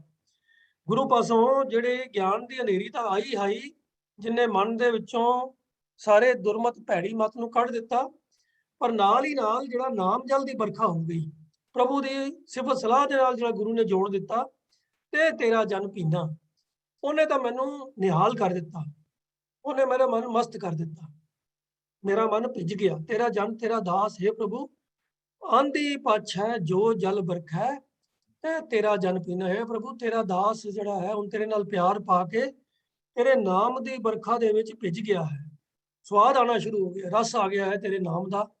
ਇਸ ਜਲ ਨੇ ਜੀਵਨ ਵਿੱਚ ਸਵਾਦ ਭਰ ਦਿੱਤਾ ਹੈ। ਤੇ ਆਖਰੀ ਪੰਕਤੀ 'ਚ ਫਿਰ ਹੁਣ ਕਬੀਰ ਜੀ ਇਸ ਅਵਸਥਾ ਦਾ ਵਰਣਨ ਕਰਦੇ ਆ, ਕਹਿੰਦੇ ਹਨ, ਕਹਿ ਕਬੀਰ ਮਨ ਭਇਆ ਪ੍ਰਗਾਸਾ ਉਦੈ ਭਾਨ ਜਬ ਚੀਨਾ। ਤੇ ਹੁਣ ਗੱਲ ਨਿਰੇ ਭਿੱਜਣ ਤੱਕ ਵੀ ਸੀਮਤ ਨਹੀਂ ਰਹਿ ਗਈ, ਗਿਆਨ ਦੀ ਹਨੇਰੀ ਆਈ, ਫਿਰ ਪਾਣੀ ਬਰਖਿਆ, ਤੇ ਬਰਸਾਤ ਜਦੋਂ ਰੁਕਦੀ ਹੈ ਨਾ ਉਸ ਤੋਂ ਬਾਅਦ ਫਿਰ ਸੂਰਜ ਦੀ ਧੁੱਪ ਵੀ ਹੈ ਕਲੀਅਰ ਚਮਕ ਕੇ ਆਕਾਸ਼ ਵਿੱਚ ਛਾ ਜਾਂਦੀ ਹੈ। ਤੇ ਕਬੀਰ ਜੀ ਉਸ ਅਵਸਥਾ ਦਾ ਵੀ ਜ਼ਿਕਰ ਕਰਦੇ ਹਨ ਕਿ ਕਹਿ ਕਬੀਰ ਮਨ ਭਇਆ ਪ੍ਰਗਾਸਾ ਉਦੈ ਭਾਨ ਜਬ ਚੀਨਾ। ਭਾਨ ਕਹਿੰਦੇ ਹਨ ਸੂਰਜ ਨੂੰ, ਉਦੈ ਮੈਨੇ ਚੜਨਾ, ਜਦੋਂ ਸੂਰਜ ਚੜ ਆਇਆ, ਸੂਰਜ ਨਿਕਲ ਆਇਆ, ਜਿਹੜੇ ਬੱਦਲ ਵੀ ਛਣ ਗਏ, ਬਾਰਿਸ਼ ਰੁਕ ਗਈ, ਤੇ ਹੁਣ ਇੱਕ ਗਿਆਨ ਦਾ ਚਾਨਣ ਹੀ ਚਾਨਣ ਸਾਰੇ ਜੀਵਨ ਦੇ ਵਿੱਚ ਜਿਹੜਾ ਹੈ ਉਹਨੇ ਆਪਣਾ ਪ੍ਰਕਾਸ਼ ਕਰ ਦਿੱਤਾ। ਮਨ ਦੇ ਵਿੱਚ ਕਿਸੇ ਕਿਸਮ ਦਾ ਕੋਈ ਵਹਿਮ, ਕੋਈ ਭਰਮ, ਕੋਈ ਸੰਸਾ, ਇੱਕ ਕਿਨਕਾ ਮਾਤਰ ਵੀ ਕੋਈ ਡਾਊਟ ਦਿਮਾਗ ਵਿੱਚ ਬਚਿਆ ਹੀ ਨਹੀਂ। ਜੀਵਨ ਦਾ ਮਨੋਰਥ ਸਪਸ਼ਟ ਹੋ ਕੇ ਸਮਝ ਆ ਗਿਆ, ਮਨੁੱਖੀ ਜੀਵਨ ਮਿਲਿਆ ਹੈ, ਕਿਸ ਕੰਮ ਵਾਸਤੇ ਮਿਲਿਆ ਹੈ, ਮੇਰਾ ਤੇ ਮੇਰੇ ਆਪਣੇ ਮਨ ਦੇ ਨਾਲ, ਮੇਰੇ ਜੀਵ ਆਤਮਾ ਨਾਲ ਮੇਰਾ ਕੀ ਸੰਬੰਧ ਹੈ, ਮੇਰਾ ਇਸ ਦੁਨੀਆ ਦੇ ਵਿੱਚ ਵਸਦੇ ਬਾਕੀ ਲੋਕਾਂ ਨਾਲ ਕੀ ਸੰਬੰਧ ਹੈ, ਮੇਰਾ ਇਸ ਪਰਮਾਤਮਾ ਜੋ ਸਾਰੀ ਸ੍ਰਿਸ਼ਟੀ ਦਾ ਕਰਨਹਾਰ ਹੈ, ਜੋ ਸਭ ਜੀਵਾਂ ਦੀ ਰਚਨਾ ਕਰਨ ਵਾਲਾ ਹੈ, ਜੋ ਸਭ ਜੀਵਾਂ ਦੀ ਪਾਲਣਾ ਕਰਨ ਵਾਲਾ ਹੈ, ਮੇਰਾ ਉਹਦੇ ਨਾਲ ਕੀ ਰਿਸ਼ਤਾ ਹੈ। ਹਰ ਚੀਜ਼ ਜਿਹੜੀ ਹੈ ਸਪਸ਼ਟ ਕਲੀਅਰ ਹੋ ਕੇ ਮਨ ਦੇ ਵਿੱਚ ਪ੍ਰਕਾਸ਼, ਚਾਨਣ, ਗਿਆਨ ਦਾ ਪ੍ਰਕਾਸ਼ ਸਾਰਾ ਸਪਸ਼ਟ ਹੋ ਜਾਂਦਾ ਹੈ ਜਦੋਂ ਇਹ ਗੁਰੂ ਦੇ ਗਿਆਨ ਦਾ ਸੂਰਜ ਹੁਣ ਆਕਾਸ਼ ਦੇ ਉੱਤੇ ਚੜ ਗਿਆ ਹੈ। ਹੁਣ ਮਨ ਦੇ ਵਿੱਚ ਕਿਸੇ ਕਿਸਮ ਦਾ ਕੋਈ ਮੋਹ, ਕੋਈ ਵਿਕਾਰ, ਕੋਈ ਮਾਇਆ ਦੀ ਖਿੱਚ, ਕੋਈ ਤ੍ਰਿਸ਼ਨਾ, ਕੋਈ ਭੈੜੀ ਮਤ ਟਿਕਣ ਦੀ ਥਾਂ ਹੀ ਨਹੀਂ ਬਚੀ। ਸਭ ਪਾਸੇ ਚਾਨਣ ਹੀ ਚਾਨਣ ਹੈ ਤੇ ਅੰਧੇਰਾ ਕਿੱਥੋਂ ਆਏਗਾ? ਅੰਧੇਰਾ ਤੇ ਤਾਂ ਆਉਂਦਾ ਜਿੱਥੇ ਗਿਆਨ ਨਹੀਂ ਹੁੰਦਾ। ਹੁਣ ਗਿਆਨ ਦਾ ਸੂਰਜ ਚਮਕ ਰਿਹਾ ਹੈ ਤਾਂ ਅੰਧੇਰੇ ਨੂੰ ਤਾਂ ਥਾਂ ਹੀ ਨਹੀਂ ਮਿਲਣੀ। ਤਾਂ ਕਬੀਰ ਜੀ ਉਸ ਅਵਸਥਾ ਦਾ ਜ਼ਿਕਰ ਕਰਦੇ ਹਨ ਜਦੋਂ ਪਰਮਾਤਮਾ ਦੇ ਪਿਆਰ ਦੇ ਵਿੱਚ ਭਿੱਜ ਜਾਂਦਾ ਹੈ ਇਨਸਾਨ, ਤਾਂ ਕਹਿ ਕਬੀਰ ਮਨ ਭਇਆ ਪ੍ਰਗਾਸਾ ਉਦੈ ਭਾਨ ਜਬ ਚੀਨਾ। ਜਦੋਂ ਤੇਰਾ ਸੇਵਕ ਆਪਣੇ ਅੰਦਰ ਤੇਰੇ ਨਾਮ ਦਾ ਸੂਰਜ ਚੜ੍ਹਿਆ ਹੋਇਆ ਤੱਕਦਾ ਹੈ ਤਾਂ ਉਸ ਦੇ ਮਨ ਦੇ ਵਿੱਚ ਚਾਨਣ ਹੀ ਚਾਨਣ ਹੋ ਜਾਂਦਾ ਹੈ ਤੇ ਹਨੇਰੇ ਵਾਸਤੇ ਕੋਈ ਥਾਂ ਹੀ ਨਹੀਂ ਬਚਦੀ। ਐਸੇ ਗੁਰਮਤਿ ਦਾ ਗਿਆਨ ਦਾ ਜਦੋਂ ਪ੍ਰਕਾਸ਼ ਹੁੰਦਾ ਹੈ ਤਾਂ ਫਿਰ ਬੰਦੇ ਦੀ ਕਾਇਆ ਕਲਪ ਹੋ ਜਾਂਦੀ। ਭਾਈ ਲਹਿਣਾ ਜੀ ਦੇ ਜੀਵਨ ਵਿੱਚ ਜਦੋਂ ਗੁਰੂ ਨਾਨਕ ਦੀ ਸੰਗਤ ਦਾ ਸਦਕਾ ਇਹ ਗਿਆਨ ਦਾ ਪ੍ਰਕਾਸ਼ ਹੋਇਆ ਤਾਂ ਉਹ ਲਹਿਣੇ ਤੋਂ ਸੇਵਾ ਕਰਦੇ ਕਰਦੇ ਉਸ ਗਿਆਨ ਦੇ ਚਾਨਣ ਦਾ ਰਸ ਮਾਣਦੇ ਲਹਿਣੇ ਤੋਂ ਗੁਰੂ ਅੰਗਦ ਜੀ ਬਣ ਗਏ। ਭਾਈ ਜੇਠਾ ਜੀ ਵੀ ਇਸੇ ਤਰ੍ਹਾਂ ਦੇ ਗਿਆਨ ਦੇ ਗੁਰੂ ਅਮਰਦਾਸ ਜੀ ਦੀ ਸੰਗਤ ਦੇ ਵਿੱਚ ਉਹਨਾਂ ਦੀ ਚਰਨ ਸ਼ਰਨ ਦੇ ਵਿੱਚ ਉਹਨਾਂ ਨੂੰ ਇਹ ਗਿਆਨ ਦਾ ਪ੍ਰਕਾਸ਼ ਮਿਲਿਆ ਤਾਂ ਉਹ ਐਸੀ ਉੱਚੀ ਅਵਸਥਾ ਨੂੰ ਪਹੁੰਚੇ ਕਿ ਭਾਈ ਜੇਠਾ ਜੀ ਤੋਂ ਗੁਰੂ ਰਾਮਦਾਸ ਦੀ ਪਦਵੀ ਤੱਕ ਪਹੁੰਚ ਗਏ। ਇਹ ਗੁਰਮਤਿ ਦਾ ਗਿਆਨ ਦਾ ਪ੍ਰਕਾਸ਼ ਐਸਾ ਹੈ ਜਿਹਦਾ ਬਿਆਨ ਕਰਨਾ ਨਾਮੁਮਕਿਨ ਹੈ। ਇਹ ਜਿਹਨੂੰ ਪ੍ਰਾਪਤ ਹੁੰਦਾ ਹੈ ਉਹੀ ਇਸ ਗਿਆਨ ਦਾ ਰਸ ਮਾਣ ਸਕਦਾ ਹੈ, ਜਾਣ ਸਕਦਾ ਹੈ ਤੇ ਬਿਆਨ ਕਰ ਸਕਦਾ ਹੈ।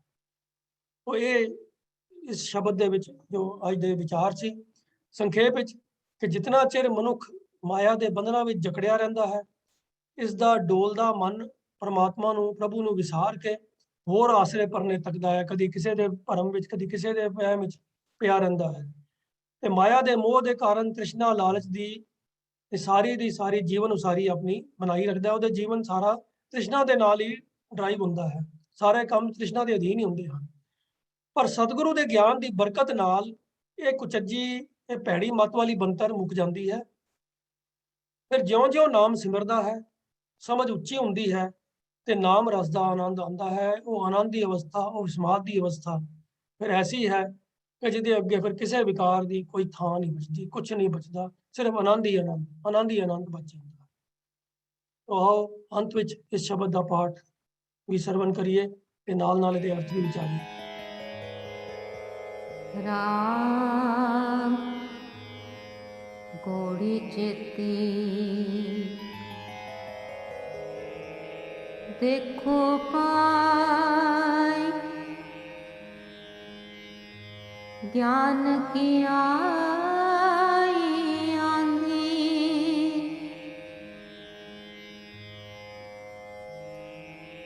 देखो पाए ज्ञान की आई आंधी,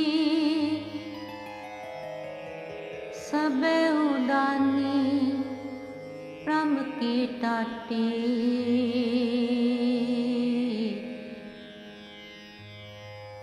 रहना माया बांधी,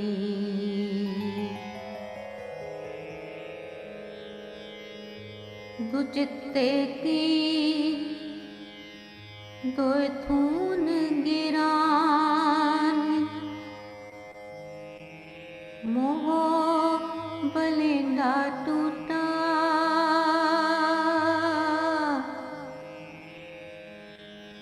तिसना छान परी तारे ऊपर,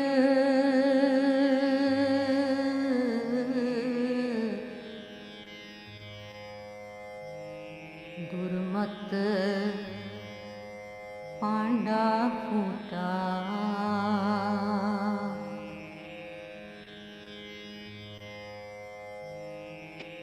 आंधी पाछे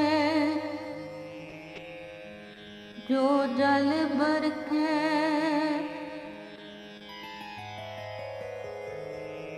आंधी पाछे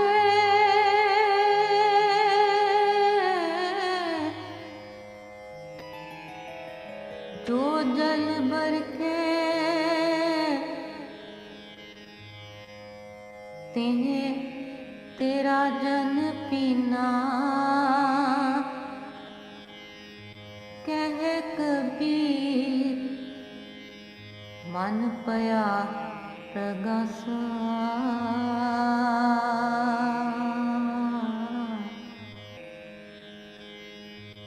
उदय पान जब चीना,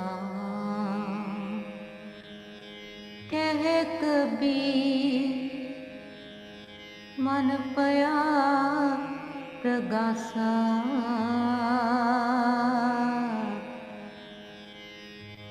उदय पान जब चीना।